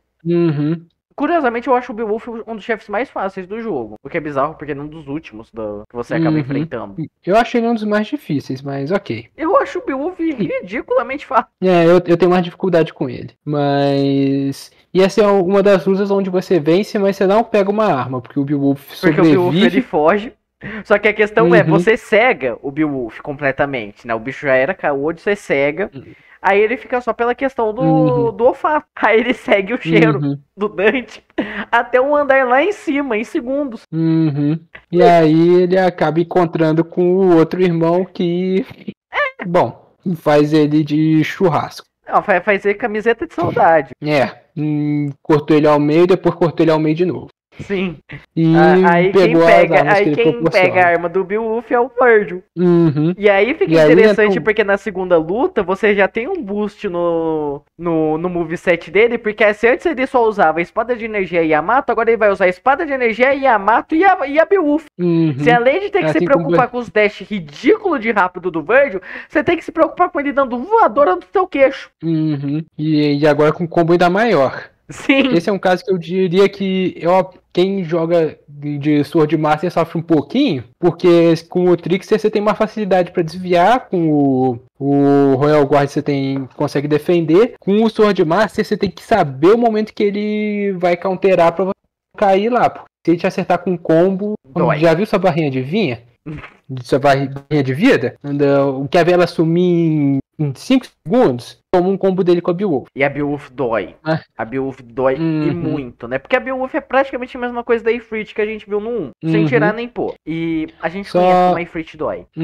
Só uma coisa que a gente tá falando da luta contra o Virgil, mas faltou a gente falar de outro chefe, que é o chefe Carroça. Carroça não é depois? Eu tenho... Sabe o que eu lembro que é antes? Porque depois que a torre sobe, o Carroça é depois. Eu tenho certeza absoluta que o Carroça é depois. É depois? Então... Não, eu vou abrir o vídeo agora. Você cala sua boca. Pera aí. Ok. 2 horas depois. Filho da puta. Eu tava certo? Você tava certo. Eu lembrava disso porque a arena dele fica deformada depois da segunda luta contra o... Mas, enfim. Tem essa luta que é uma luta bem doida, na verdade, já que, e diferente das outras, a primeira parte dela é num corredor. Com a carroça indo de um lado pro outro. De um lado pro outro, não. Ela vem pra te atropelar, teleporta e volta. Uhum. E aí, qual que é a merda? Você tem que acertar o timing exato pra atacar o filho da puta quando ele tá tentando te atropelar. Uhum. É um cu. É uma luta que eu não acho ela tão complicadinha. Já nesse jogo tem lutas mais complicadas, mas é uma daquelas que te pega por ela não ser uma luta muito comum. Oi? Ela enche o saco. Uhum. Que é a questão de que é um... como a maioria dos chefes são bichos gigantes que tem forma de você tunar, esse primeiro round contra a carroça é bem enjoadinho. O segundo é um pouco mais interessante, porque a ponte onde vocês estão lutando cai, vocês caem tipo num coliseu. Infelizmente o coliseu tá vazio, coisa que o Dante até ressalta. Infelizmente não tem ninguém para assistir o show. Mas aí a partir daí você andando e tentando te atropelar, e você tem que stunar ela pra ela cair, você combar e sair antes que ela use o Zawada do Dio, porque ela pode fazer isso. Que ela pode fazer isso. A parte interessante é que você pega isso depois que derrota ela, né? Não é um chefe que você pega uma arma, mas você pega um estilo novo. Vale a pena? Não vale. Porque o problema de usar o time stop é que, por mais que contra inimigos comuns deva fazer umas coisas muito insanas, ele gasta o Devil Trigger. Então, nessa altura do campeonato, você provavelmente já vai estar mais adepto a qualquer outro estilo que você estiver usando. Sim. Mas ainda assim, se você for doido de finalizar esse jogo nas dificuldades mais altas e liberar o Devil Trigger infinito, tá aí uma coisa que deve ser bem divertida de brincar. Não cheguei nesse nível, infelizmente. Mas enfim, e depois dessa luta, aí sim a gente reencontra o Ver. Que acabou que a gente já falou até um bocado da segunda luta contra ele, porque assim como você conseguiu 2 armas, ele agora também tá com 2 armas. Também tá com 2. E o que eu acho bem bacana. E por sinal, eu acho que a música dessa segunda luta é uma das músicas que eu mais gosto desse jogo. Sei que não dá pra colocar aí por conta de copyright, coisa do tipo, mas depois dê um caça aí no YouTube Virgil Battle 2. Pois garanto que você vai gostar. Que por sinal é a música que recebeu um remix no Marvel vs Capcom 3 como o tema oficial do Virgil. E essa luta, ela é onde eu diria que o negócio realmente esquenta, porque enquanto na primeira você passa o seu perrengue, dependendo do estilo que você estiver usando, a segunda é uma luta que o Virgil já tá lá pra te massacrar mesmo. E é uma luta bem complicada, os combos dele vai bastante, como agora ele tá com 2 armas, e como eu já citei mais cedo, se tomar um combo inteiro da Beowulf, adeus a sua barra de vida. E eu acho... O interessante desse confronto no quesito narrativo é que você já tem como você falou, o desenvolvimento do Virgil como vilão, mas agora você também tem um Dante que tem uma motivação extra para dar um couro no Virgil. E dessa vez, como o Dante está mais motivado, sem piada em relação ao meme do Virgil, mas a luta dos dois está dessa vez pau a pau. O Dante e o Virgil estão praticamente no mesmo nível e ao final da luta os dois já estão exaustos, com a arena toda banhada de sangue dos dois, pois já que nenhum dos dois praticamente morre. E aí a Lady aparece porque ela tá puta com o Virgil, já que ele, entre aspas, matou o Arkham. Ou pelo menos assim ela pensava. Porque aí aparece, aí aparece o Jester também, pra fazer a ponta ali. E aí a gente descobre que o Jester é o Arkham. Ô, plot twist. E que tava fazendo xadrez 4D enquanto a tava falando. E aí revela que o sangue que o Virgil tava buscando, na verdade, tava com a Lady. Porque o que o Virgil estava tentando fazer nesse momento era abrir o portal para o mundo demoníaco para conseguir a espada Sparda do pai dele, para que assim ele ficasse ainda mais poderoso. Só que o tiro saiu pela culatra, já que durante essa luta tanto o Dante quanto o Virgil estavam exaustos e o Arca conseguiu pegar melhor, derrubando os três com uma rasteira em câmera lenta, uma cutscene bem exagerada. É muito legal. Funciona. E ainda pega a bazuca da Lady, né, que tem aquela porra daquela lâmina na ponta, rasga a perna da menina pra oferecer o sangue de descendente de sacerdotisa pra abrir o último portal. Que provavelmente devia ser a sacerdotisa na época do Esparda que fez o selo, devia ser algo relacionado à mãe dos dois, né? Uhum, eu diria que sim. Não sei ao certo, porque esses detalhes sobre a lore do Esparda. Tá aí, ideia pra Capcom, faz um jogo contando a história do Esparda. Pronto. Pronto. Assim você consegue fazer mais um Devil May Cry sem precisar de remake. Devil May Cry 0? Pronto, resolveu o problema, não precisa de remake. Enfim. E depois daí a gente tem o Virgil desaparecido, porque o Arkham isolou ele lá na casa da tia Chica, e a Beowulf ficou pra trás. Enquanto o Dante e a Lady, o Dante conseguiu salvar ela antes dela também ir pra casa da tia Chica. A partir daí você começa a ter um desenvolvimento melhor da relação Dante com a Lady, porque a Lady continua desprezando o Dante pelo fato de que na visão dela ele é um demônio, então ele é um monstro sem coração, só que ao mesmo tempo o Dante consegue dessa vez entender pelo que a Lady está passando, já que ele também está com problemas familiares bem graves. Porque, bom, o pai dela matou a mãe oferecendo ela de sacrifício para um mundo de demônios. Uhum. E agora então, o Dante aí é um momento onde você entende por que a Lady não revela o nome. Porque, se eu não me engano, nessa parte mesmo ela chega a falar que quem deu o nome dela é o pai. Uhum. Então ela começa a renegar muito quem ela é por conta disso. Uhum. Algo semelhante também com o Dante, né? Que tava renegando o legado demoníaco dele. E a partir daí que a relação dos dois começa a ficar mais interessante, porque você vê o Dante de momentos mais introspectivos, falando sozinho, ele fala que agora eu entendo por que você tá passando, e enquanto a jornada dele agora continua. Dessa vez a torre agora está totalmente descaralhada e você meio que tem que subir ela de novo, só que dessa vez rotacionando, já que um pedaço da torre foi para um canto, outro pedaço foi para o outro. Eu acho que é confuso, mas não de um jeito muito ruim, porque com o tempo você consegue se localizar. Não, é aquilo, né? Você vai ter que subir tudo, você vai ter que passar no negócio e é intuitivo a forma como o mapa coloca. Só é meio chato, porque meio que você vai estar revisitando, vai ser de uma forma diferente? Vai, mas você vai estar revisitando mesmo lugares que você já foi antes. É um backtrack meio chato, então... Eu lembro que uma vez eu comentei disso com você, porque eu particularmente não me incomodo, porque eu me acostumei. E foi uma coisa que a gente até brincou, que eu falei, eu já decorei até Minigru no campeonato. Você falou que, nessa eu entendo porque eu decorei a mansão do Resident Evil e eu tenho esse mesmo sentimento. Então pra mim não é tão problemático. Enquanto o Dante está subindo a torre, o Virgil continua desaparecido, o Arkham está fazendo altas capirotagens e a Lady também está subindo a torre. E tem a cutscene que talvez seja uma das minhas favoritas.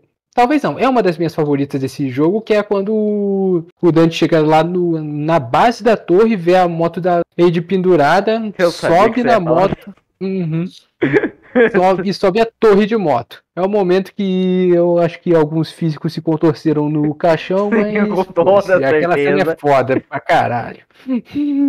Aquilo é maravilhoso.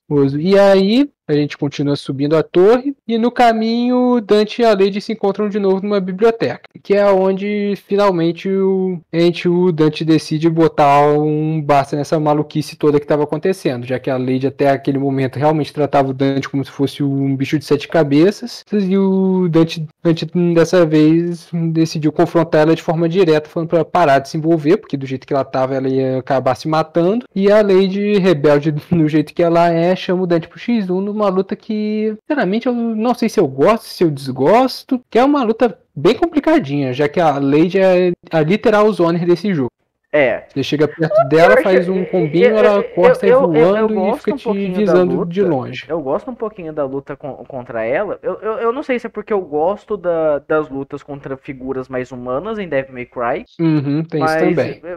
Eu sei lá, eu não acho essa luta tão ruim, não. Ruim eu acho que ela não é, não. Só que dentre as outras... A competição de luta de boss fight em Devil May Cry 3 geralmente é complicado. Eu não acho essa luta ruim, só acho que às vezes ela pode ser um pouco cansativa. Assim, eu acho que, ela não é tão boa como Cerberus, como Agni-Rudra, como Beowulf, mas eu coloco ela acima de Leviatã, de Lacraia Louca, de Nevan. Eu também. Ela fica, sei lá, luta mid-tier. Vamos botar assim. E é exatamente isso. E depois dessa luta, a Lady começa a respeitar mais o Dante, porque ela vê que o Dante não é esse monstro todo que ela tava imaginando. e empresta a bazuca dela pro Dante, que agora segue direto pro topo. No caminho tem outra boss fight, dessa vez contra um doppelganger, que você só consegue enfrentar se você quebrar os espelhos para iluminar ele. É uma luta que é difícil, mas ao mesmo tempo é um difícil que eu acho interessante, a mecânica dela. Mestrar o timing de quando você... De quando ele tá perto de você pra quando você vai quebrar o espelho. Uhum. É uma coisa que eu acho divertida. E é uma luta que eu acho bacana. E que depois dela você libera o outro estilo. Que é a gente já falou do... Que uma curiosidade desse estilo... Você pode tiver duas pessoas... é um estilo que dá pra você jogar em co-op.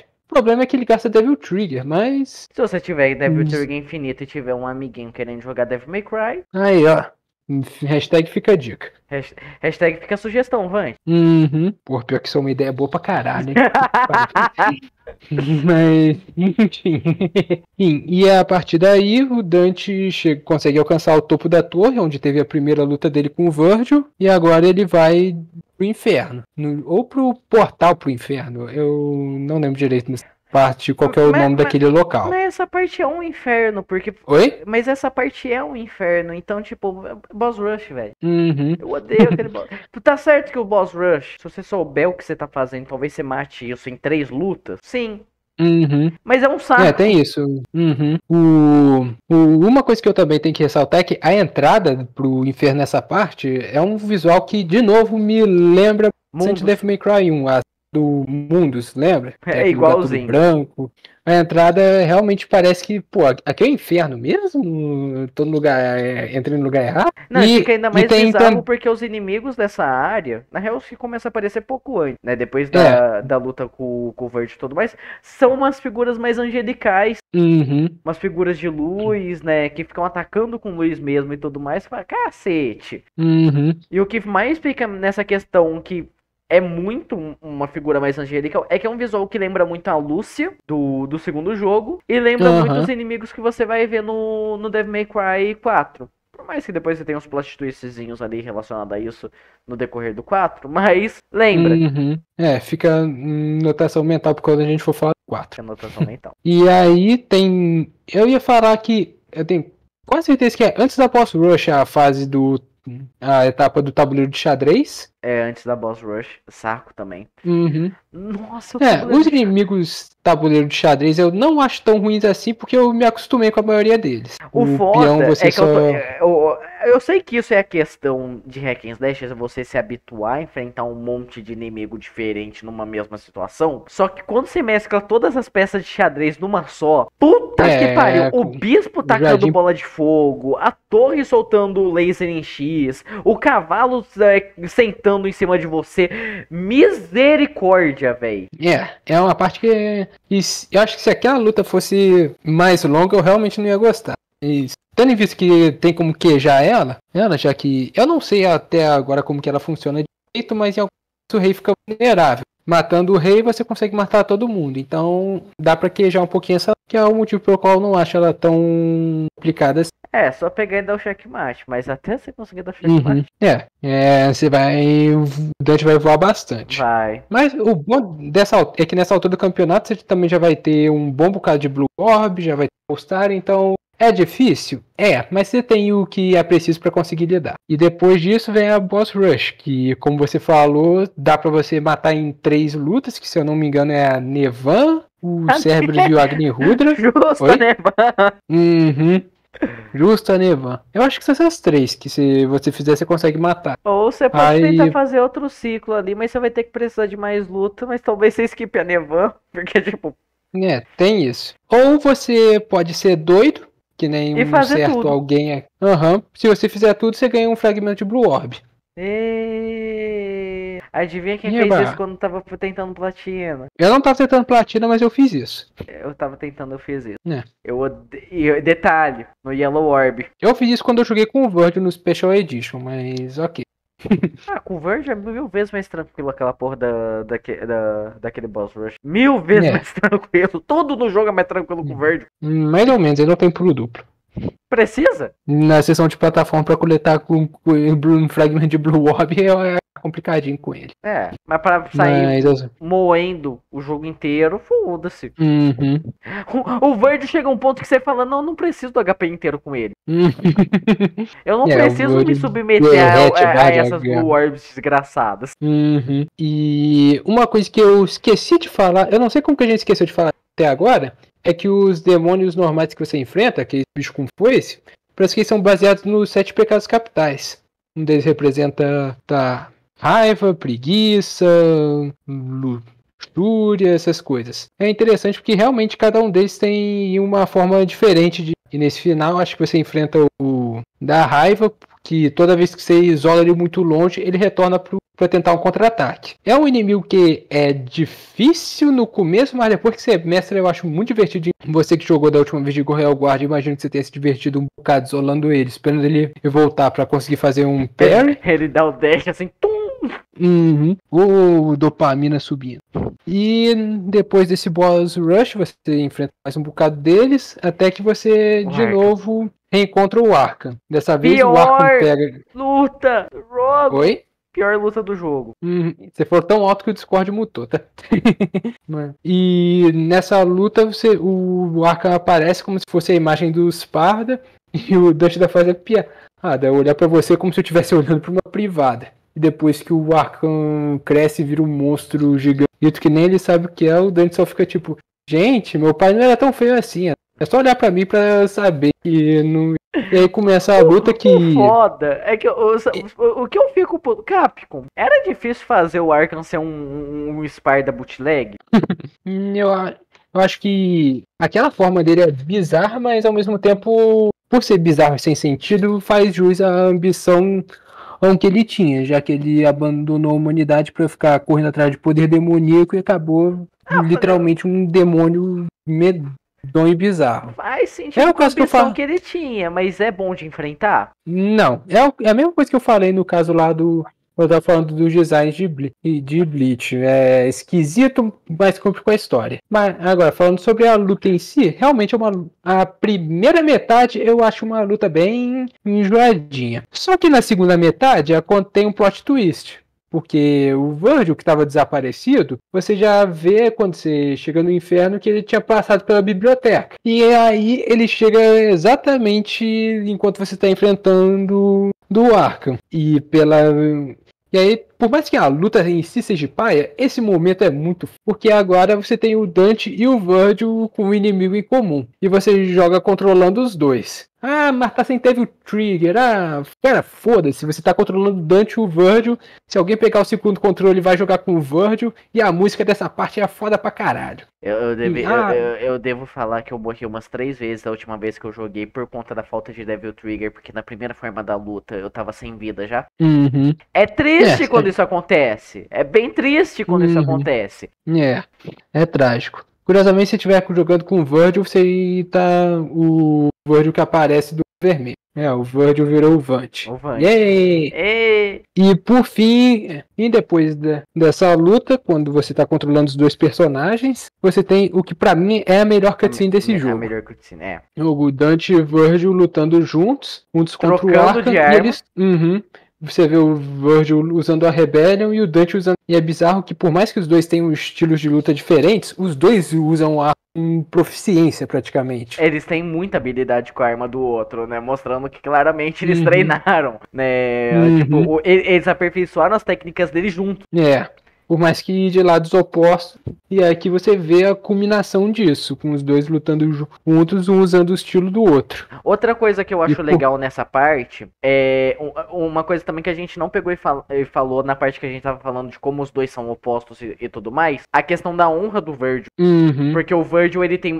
Por mais que ele seja um spammer desgraçado de espadinha de energia, na lore ele tem aquele negócio lá que ele acha o combate à distância uma desonra. O esquema pra ele é utilizar a espada. E o Dante pra ele seria uma pessoa desonrada, porque o Dante a forma que eu tiver pra ganhar, vai. É curioso, porque até quando a gente para pra pensar no legado do Sparda, se eu não me engano, as duas pistolas faziam parte disso, só que o Virgil não assumiu uma pistola, as duas ficaram pro Dante. Não sabia desse detalhe. Mas aí a parte que eu acho curioso, né? Chegar a esse final ali, né? Com o Arkham ficando cada vez mais instável. Derruba uma das pistolas, o Virgil. Eu vou tentar do teu jeito. Uhum. E aí temos o clássico Jackpot. E aí o Arkham estabiliza de vez. Eis ainda pirando, gritando que tinha o poder do Esparta. O Virgil só vira e fala: gente, para as palavras finais, o maluco não tá se ajudando. E devolve a pistola dele pro Dante. Aí, no momento que o Arkham vai pra casa do caralho, cai a Force Edge e os 2 amuletos no inferno. Uhum. E aí, de novo, vai o Dante e o Virgil direto pra pegar o que tava caindo. Cada um pega um amuleto e a espada cai bem no meio da arena. Mas antes de falar do ápice, Lady. Arkham cai de novo na terra, no topo da Temenigru, e a Lady já tava lá praticamente se preparando para ir, mas o Arkham caiu direto na cara dela. E os dois têm um diálogo interessante, porque aí você vê realmente o quão doido o Arkham tinha ficado, falando que não tinha cometido crime nenhum, que tudo que ele fez foi sacrificar uma pessoa. Definitivamente não um crime. E a Lady. E aí também o Arkham chama ela pelo nome, Mary, se eu não me engano. Mary. E como até aquele momento o Dante só chamava ela de Lady, meu nome não é Mary, meu nome é Lady. Ele mete uma mata na testa do pai. Uhum. No final das contas, ela consegue o que ela tinha ido buscar, mas ainda assim fica aquele gosto agridoce, porque, querendo ou não, ela acabou de matar o pai. Então ela fica emocionalmente instável também. Completou o objetivo, mas a que custo? E enquanto isso, os 2 irmãos saem na porrada pela espadinha do pai. A gente tem a conclusão do Dante e do Virgil, já que aquele diálogo dos dois no pré-luta eu acho fantástico. Eles conseguem cada um pegar o pingente de volta, o Virgil pega a Force Edge, de novo, agora ele tá sem a Beowulf, mas ele já conseguiu outra arma secundária. Que também joga de forma diferente da Yamato. Uhum. Ele joga de uma forma mais semelhante com o Dante mesmo, do que com o padrão que ele luta normalmente. E nessa luta ele usa Devil Trigger. Na segunda luta ele já usava, mas nessa daqui ele usa com mais frequência. Ele é abusivo. Nessa luta ele usa com muito mais frequência. E o que eu acho legal é que você vê toda a combinação do desenvolvimento que o Dante teve. Porque enquanto antes o Dante na primeira luta tava todo... Não, só vou te enfrentar porque não vai ser. Dessa vez você vê o Dante fazendo o que o Virgil iria fazer. E agora você vê o Dante lutando para honrar o legado do pai dele. Tanto que ele fala: em cada um de nós vive não só o sangue dele, mas a alma também. E a alma dele tá pedindo para eu parar você. E aí o Virgil tem a frase: I need more power. E meio que solidifica o que ele estava buscando esse tempo todo. Mais até do que o próprio legado de defensor da terra que o pai dele tinha deixado. E por fim começa a luta final de Dante com que é uma luta caralhudamente difícil, mas ainda assim acho que consegue ser o ápice do jogo. Porque, nossa senhora, a luta, o Virgil tá extremamente encapetado nessa luta, mas também não tem fase antes da luta. Entrou, já é boss fight. É só então, boss fight ali. A boss fight assim, uma boss fight insana de boa. O Virgil é caralhudo de difícil. Só que o Virgil ele é caralhudo de difícil, mas você em momento algum tá atrás. Isso que eu acho bacana. E aí entra um ponto que eu falo. Eu gosto muito mais em Devil May Cry quando você tem uma luta contra o Char humanoide, porque é uma luta tão equilibrada que é gratificante. É como se você estivesse na porra de um jogo de luta ali, tentando prever o que cada um vai fazer e tentar tomar atitude pra counterar isso. E é uma luta que se você aprende a counterar essa porra, dopamina vai lá pro inferno, mano. Vai lá pro inferno a dopamina. Mano... Eu vejo muita gente falando de Royal Guard dessa. Nossa, Royal Guard é maravilhoso. Royal Guard é maravilhoso. Mas vou ser sincero, eu joguei de Sword Master e eu descobri uma coisa muito foda. Quando ele joga a Force Edge, você consegue rebater ela com o Sword Master. Porque no level 2 você consegue usar a Rebellion pra lá o inimigo. Você consegue fazer a Rebellion crashar com a Force Edge no meio do caminho. Cara, parece, eu não sei se é só com um Sword Master e Royal Guard que parece que essa luta tem alguma coisinha que o estilo pode fazer. Que luta fantástica. Foi exatamente isso que você falou. Pô, você, nessa altura do campeonato, já enfrentou o Virgil 2 vezes. Já sabe como que ele funciona. Só que aqui ele tá bem mais difícil. Mas ainda assim você não sente que a luta é injusta ou que você tá perdendo porque o jogo quer te sacanear. Você sente que dá pra você vencer. E tem como, só que você tem que jogar melhor. E eu acho que isso que torna essa luta tão incrível. Sim. É uma luta justa. Então, o Virgil causa dano alto? Causa, mas você também consegue Você derreter a barra de também consegue HP causar dele. muito dano. Uhum. É só ver E o sabendo- counter. É só ver o counter da Royal Guard. O dano que causa no Virgil. Uhum. Só que você tem que saber o time tanto pra acumular o counter, quanto pra acertar o counter. Uhum. O Virgil também tem o mini counter dele. Se você ficar atacando ele demais, ele leva o braço e para seu combo. Sim. Ou E seja, aí- ele também tem os mesmos estilos que você. Uhum. Isso fica explícito ali. E agora ele também tá com o teleporte ainda mais abusado, porque ele tem agora aquele... Eu não lembro qual que era o... Acho que era Dimensional Slash o nome do golpe, que ele Aquele some que e ele só aparece os carrega, cortes né? de... Aham. Só aparece onde que tá sendo cortado, você tem que correr. Se pegar já era pra você, mas quando ele termina ele fica totalmente exposto pra você conseguir combar ele também. Se você conseguir ser agressivo nas horas certas, você consegue fazer ele sair do Devil Trigger com um Stinger. Isso eu nunca consegui. Devil Trigger. Quando ele entrava no Devil Trigger, eu falava, tá, corre, chora. Uhum. Porque... E o Devil Trigger dele dura pra caralho. Eu fico puto com isso. Eu consegui fazer isso, acho que uma vez. Que ele tinha errado o último dele de espada, que ele também usa o Stinger. Eu consegui atacar ele nessa hora que saiu do Devil Trigger. É uma luta onde a sua dopamina vai até o talo. O que eu realmente acho incrível é exatamente porque a fase é boss fight. Então, tipo, morreu, você não vai ter que refazer, não vai ter que entrar de novo, não vai ter que fazer nada. Já é...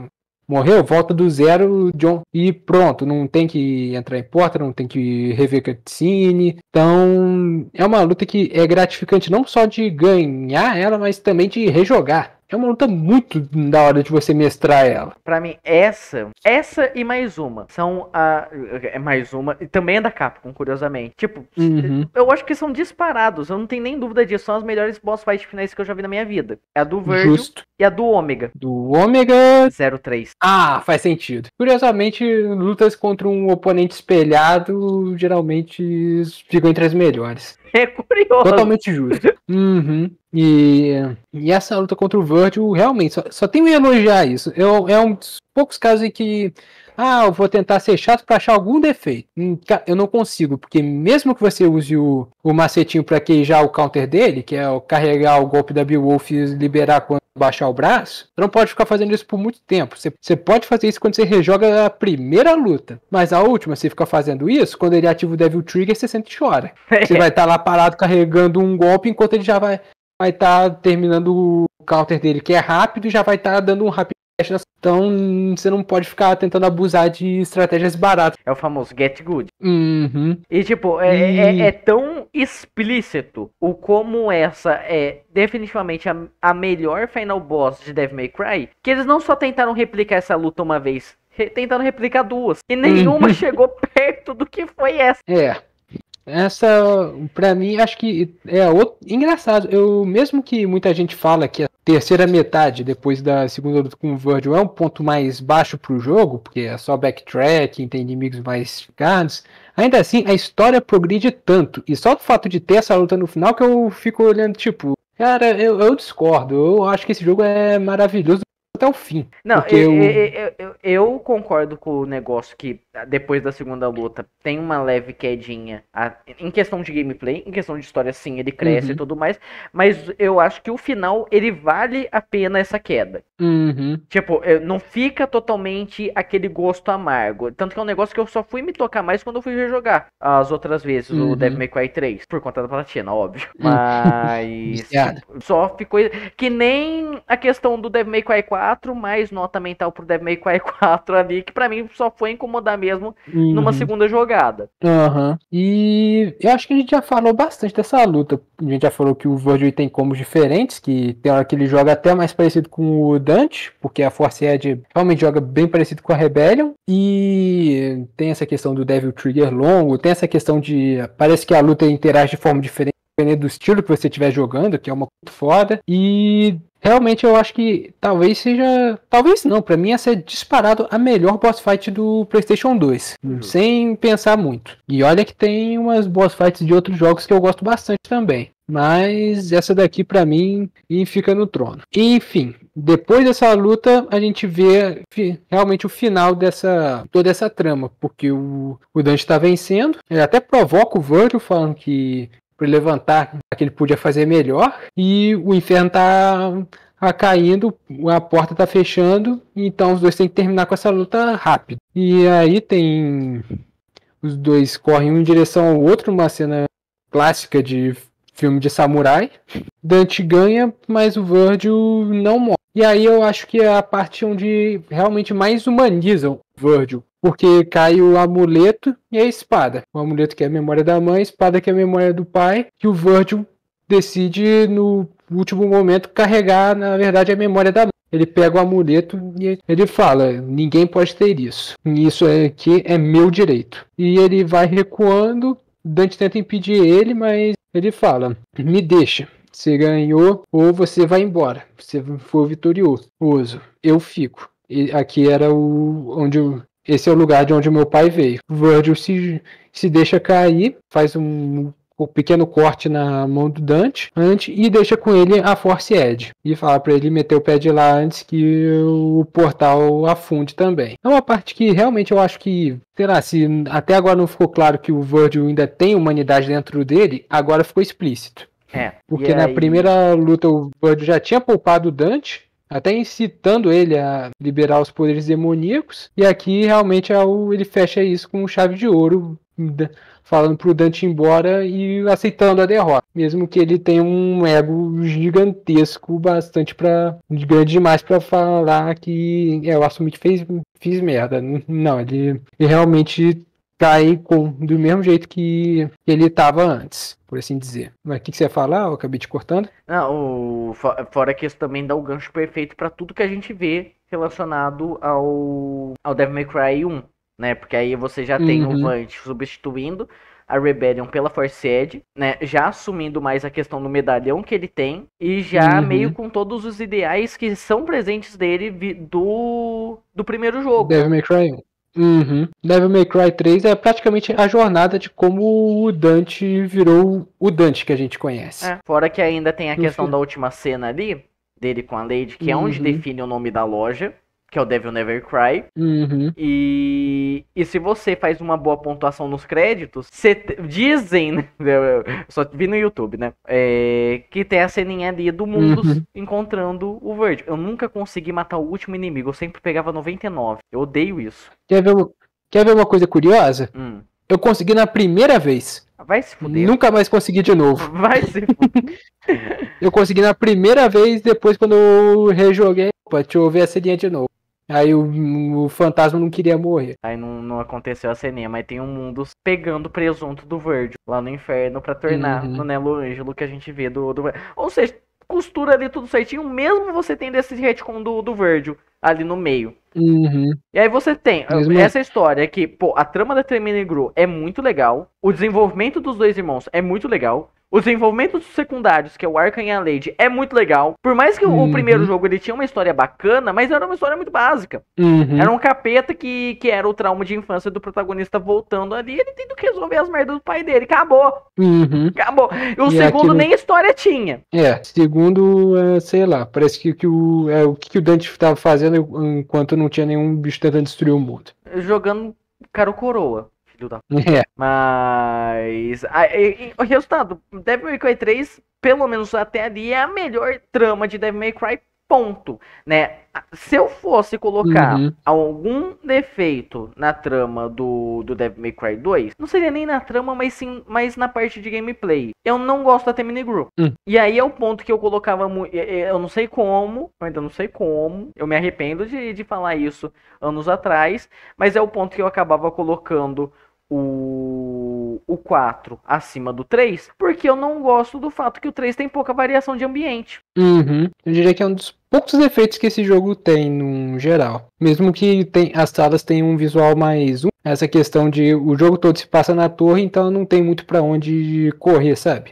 Embora tenha uma área algo com que uma não é nem. cachoeira. Tipo, o máximo que ele pega e acaba variando é, sei lá, a reta final no inferno e duas fases no Leviatã. São as fases que mais diferem um pouquinho o cenário e mesmo assim fica mais nesse negócio dark, meio grotesco e tudo mais. Sei lá, não foge muito. Não é que nem os diferentes ambientes que tem no 4 e no DMC. Olha só o lambendo do DMC de novo. Uhum. Tô vendo que daqui a pouco tu vai fumar isso aí só pra gravar um podcast. Sim. Um vídeo do tamanho de podcast. Sim. Eu tô só esperando a gente gravar o 4 pra poder rejogar o DMC. Mas eu acho que a gente conseguiu falar bem o que ia dar pra falar de Devil May Cry 3 sem fazer um TCC de 4 horas falando só do combate. Não. Falta o verde. É verdade. E já que depois que a gente finaliza, o Virgil se torna um personagem injogável. E por mais que a gente já tenha falado um pouquinho de o jogo é mais fácil com o Virgil, a questão em resumo é o seguinte: ele tem 3 espadas, quer dizer, na verdade ele tem 2 mais a Beowulf, e você, diferente do Dante, você carrega as 3 o tempo todo.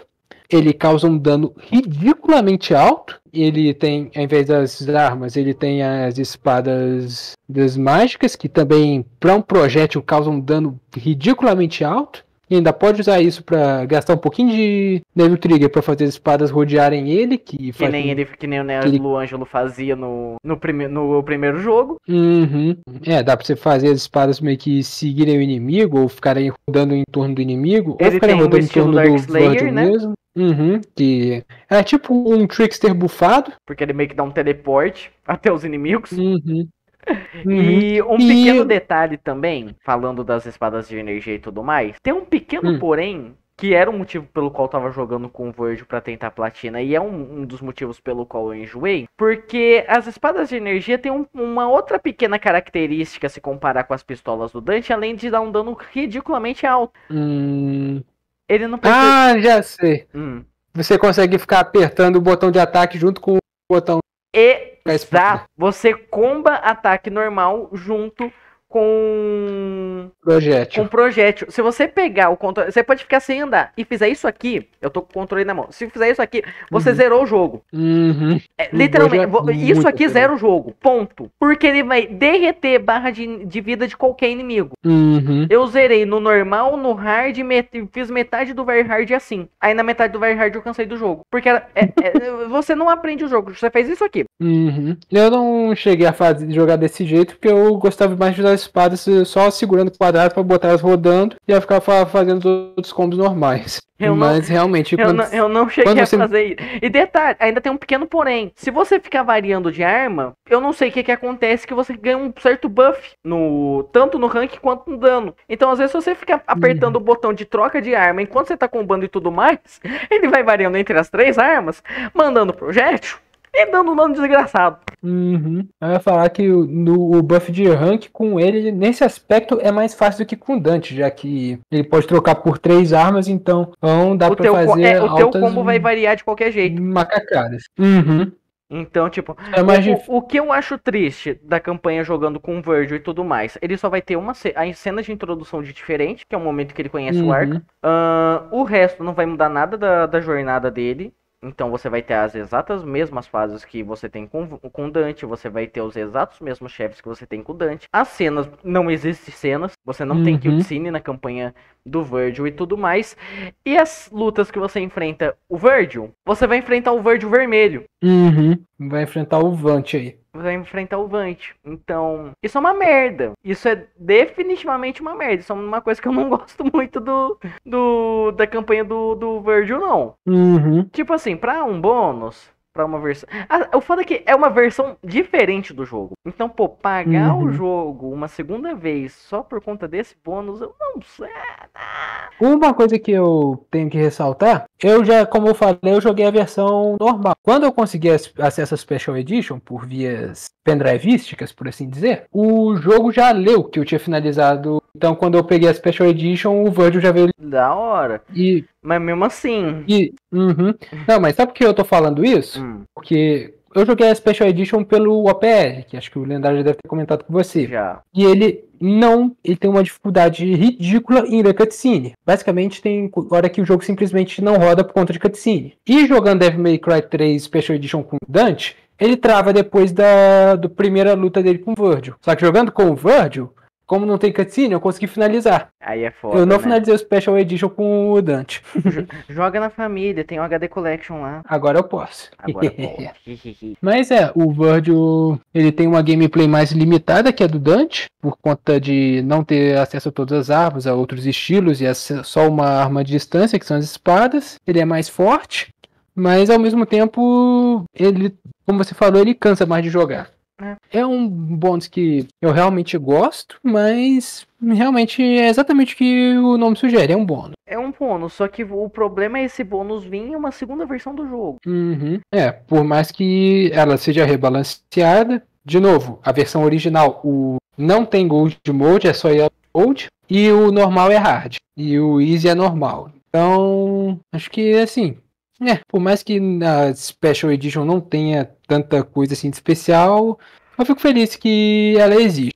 Porque o Dante's Awakening normal continua sendo um jogo foda pra caralho, mas também pode fazer arrancar os cabelos. Alguns outros pontos que também dá pra falar, depois que você zera a primeira vez, você começa a liberar uma caralhada de dificuldade. Inclusive aqui ficou mais definido a questão das dificuldades também, porque no 1 e no 2 você tinha o normal, o hard e o Dante Must Die, acabou. Aqui você tem um easy, que você desbloqueia se morrer 3 vezes seguidas numa mesma parte. Você tem o normal. 3 vezes no Cerberus. Mais especificamente nele. Você tem o hard, você tem o very hard, você tem o Dante Must Die e você tem uma dificuldade nova que é o Heaven or Hell, que é basicamente tudo morre com uma porrada, tanto você quanto os inimigos. É divertido, eu acho legal, eu acho um bônus bacana. Além disso, você tem os desafios de ranking em cada missão, né? Ele fica registrado qual ranking você pegou em cada missão, você pode ficar tentando pegar ranking máximo em cada uma. Se você for maluco, não precisa nem pra platina disso. Cada vez que você zera em uma dificuldade nova, você libera alguns extras, sendo elas skins ou versões alternativas do personagem, como por exemplo o Super Dante, que tem o Devil Trigger infinito, um bônus legal, que facilita bastante outras runs também. Tem o Dante com o visual do Devil May Cry 1, que curiosamente ele tá com a Force Edge, não com a Rebellion. Provavelmente. Você tem um Dante sem camisa também, pros exibicionistas de plantão. O Dante do Devil May Cry 1, só que sem sobretudo, só com aquela roupa vermelha. Com aquele usa por baixo. Aquele colete, Então você tem bastante essa questão das skins. O Virgil também tem as skins. Outro problema que eu vejo, você não pode alternar entre Dante e Virgil no mesmo save. Você tem que ter um save pra cada um. Isso é uma merda. Porque seria legal você compartilhar esses desbloqueios entre os dois personagens. E você libera o melhor modo de Devil May Cry, que é o Blood Palace. Porque se não tá afim de... Você não tá afim de ficar explorando a porra de uma torre repetitiva pra caralho, pegando o item na puta que pariu pra ir na casa do caralho depois e colocar esse item, só mata um monte de inimigo aleatório em uma torre de 1000 andares. Eu já tinha foi o Devil May Cry 2 que estreou esse modo, só que... isso, mas aqui ficou muito mais legal, ficou muito mais divertido. Como todo mundo diz, foi em Devil May Cry 2, é Devil May Cry 2, então não funciona. Nossa, o Blood Palace no Devil May Cry 2 era tão chato. Aí você pensa, acabou agora? Já falei tudo que tem. Não! Porque tem a versão de Switch. É verdade. E a versão de Switch você pode jogar em co-op o Bloody Palace, um com Dante e outro com Virgil. Não só isso, Capcom, por que você lançou essa porra dessa versão só no Switch? Você pode alternar entre tudo que você tem, entre todo o seu arsenal a qualquer momento. Tipo, como se fosse o Devil May Cry 4, por assim dizer? Sim! Eu não sabia dessa. Você tem ali, Ok, mas você vai lá jogando o Devil May Cry 3. Você tem Rebellion, você tem Cerberus, você tem Agni-Rudra, Nevan e Beowulf. 5 armas. Você tem que selecionar 2 no normal e ir alternando entre essas 2 a cada fase ou a cada loja que você encontra e tem que manejar o seu equipamento. No negócio você tem todas elas à sua disposição a qualquer momento. Mesma coisa arma de fogo, mesma coisa os estilos. Caralho. Aí você pensa, se na versão de PS2 você já consegue fazer macacada pra cacete com Dante, imagina na versão de Switch. Emendar golpe, combo aéreo com 5 armas diferentes. Nossa senhora. Deve ser um troço lindo de se ver. Mais lindo do que o co-op no Blood Palace. Fora que isso também é aquela questão que a gente falou. O Gunslinger. O Gunslinger não é uma arma tão interessante, né? Os estilos que você desbloqueia no decorrer do jogo, como o de parar o tempo e o Doppelganger, não tem tanta utilidade porque vai gastar o Devil Trigger e tudo mais. Quando você tá com tudo disponível para usar a qualquer momento, isso é viável. Tem um inimigo que é melhor eu enfrentar à distância. Coloca o Gunslinger ali por um momento, matou ele, volta pro que você gosta de usar. Volta pro Swordmaster, volta pro Railguard. Opa, tô enfrentando um chefe que é melhor usar combo aéreo. Coloca o Swordmaster, utiliza os combo aéreo, troca pro Railguard quando precisa defender, ou pro Trickster quando precisa esquivar. Eu sabia que a versão de Switch tinha mudanças além do Virgil em co-op no Bloody Palace, mas eu não sabia que tinha tanta mudança assim. Tem. Agora eu quero comprar ainda mais eu quero comprar um Switch. Lendário. Pra jogar jogo. Ligar pro lendário. Lendário? Ó, você vai fazer o Liga o Passe aqui no Switch. Se vira aí. Se vira. Aí vai e racha os dois a cópia do Devil May Cry. Quando você pegar um Switch, pelo menos você já tem um jogo. Stonks. Mas acho que... Cara, a gente tá gravando isso já faz 2 horas e 3 minutos. 2 horas e 20. E acho que se isso não é a prova que esse jogo é uma maravilha e que se você até hoje não jogou, você deveria jogar, eu não sei mais o que dizer. Devil May Cry 3, acho que... Eu diria que talvez seja um dos hack and slashes mais importantes da história. Não só porque ele salvou a franquia depois do fiasco que foi o segundo, mas conseguiu criar toda uma... Como é que eu posso dizer? Um novo estilo de hack and slash, e por mais que muito baseado no primeiro, ele conseguiu ainda refinar ainda mais as mecânicas e adicionar muita coisa, e que até hoje é uma referência entre os jogos 3D no geral. São jogos 3D que marcaram a sua geração. Sei lá, a gente olha pro 64, tem o Super Mario. Olha pro Play 1, Resident Evil. Olha pro Play 2, é o que? Devil May Cry. E Devil May Cry 3. Então esse... Eu não sei dizer qual que é o que tem mais importância para o desenvolvimento de hack and slash, se é o primeiro por toda a questão de como ele foi inovador para a época, ou se é o 3 pelo tanto que ele conseguiu inovar na fórmula. Só sei que fico feliz por esse jogo existir, porque ele não só salvou a franquia, mas como você já ressaltou, ele criou toda uma linha de trajetória que outras franquias seguiram, os hack and slash. Então... Sinceramente, o meu veredito do Devil May Cry 3 é uma nota 10. De todos os single players do PlayStation 2, é o que eu mais gosto de jogar. Definitivamente. Mesmo que eu já tenha jogado e rejogado esse jogo várias vezes, da forma mais difícil, que foi na versão original, ainda assim eu me diverti horrores jogando isso. Na forma mais difícil, kkk. Oi? Joga a versão original do Dante Must Die, vai lá. Quero ver se você jogou na mais difícil mesmo. Pior que eu acho que eu tinha começado. Não, tinha começado o hard. O hard é uma coisa, o Dante Must Die é 2 dificuldades depois. Então, um dia eu tento. Confia. Pior que nesse caso eu não duvidaria tanto se fosse você. Mas enfim, você quer adicionar mais alguma coisa a Devil May Cry 3? Eu quero adicionar que eu vou sofrer no próximo. O Devil May Cry 4... Eu também tenho coisas a falar sobre o Devil May Cry. Muita coisa a elogiar, mas muita coisa a reclamar. E esse eu não sei se eu vou rejogar também, não. Eu deveria fazer as outras duas. Porque o 3, pelo menos, eu falei, não quero rejogar com o Verge e tudo mais. Mas eu já tinha jogado com o Verge. O 4 eu não joguei as outras campanhas, não. Eu nunca joguei as outras campanhas. Tenta rejogar o 4 com o Verge. Eu queria rejogar com as duas gostosas. Ou isso também. Ótima ideia. Inclusive, tá aí uma coisa pra pegar e adicionar no final desse vídeo. A polêmica. Lady ou Trish? Pior que é difícil pra cacete dizer, porque quando eu joguei Devil May Cry, eu da Trish, mas eu acho que a Lady teve o melhor desenvolvimento. Fica mais ou menos assim. A Lady eu acho que foi a personagem mais bem desenvolvida. A Trish eu acho que foi a mais bem apresentada. Enfim, eu gosto das duas. As duas são E você? fodas. Eu prefiro a Lady porque eu sou anti-mommy issues. Justo, faz sentido. Não foi bem por esse motivo que eu falei que eu gosto da Trish, mas... Sei! Sei! Mas, enfim. Acho que é isso que a gente tem pra falar sobre Devil May Cry 3. E passou um carro do bombeiro aqui, não sei se dá pra ouvir. Dá. Mas, enfim. Acho que é isso que eu tenho pra falar sobre Devil May Cry 3. É só 2 horas É um e dos meia melhores de vídeo. jogos. Oi? Pouca coisa, só 2 horas e meia de vídeo. Ainda é um dos melhores jogos já feitos na história. Continua lá naquela listinha de top, sei lá, quantos melhores jogos de todos os tempos. E é isso. É um dos clássicos do PlayStation 2. Eu sei que ele não é exclusivo do PlayStation 2, é pro primeiro Xbox, tem a trilogia para 360, tem a versão de Nintendo Switch, mas enfim, vocês entenderam o ponto. E pra quem não jogou, eu não sei o que você tá perdendo. E pra fechar com chave de ouro, Devil May Cry é melhor que God of War. Falou. Sim. A gente vai terminar exatamente assim. Sim, pau no cu do Kratos.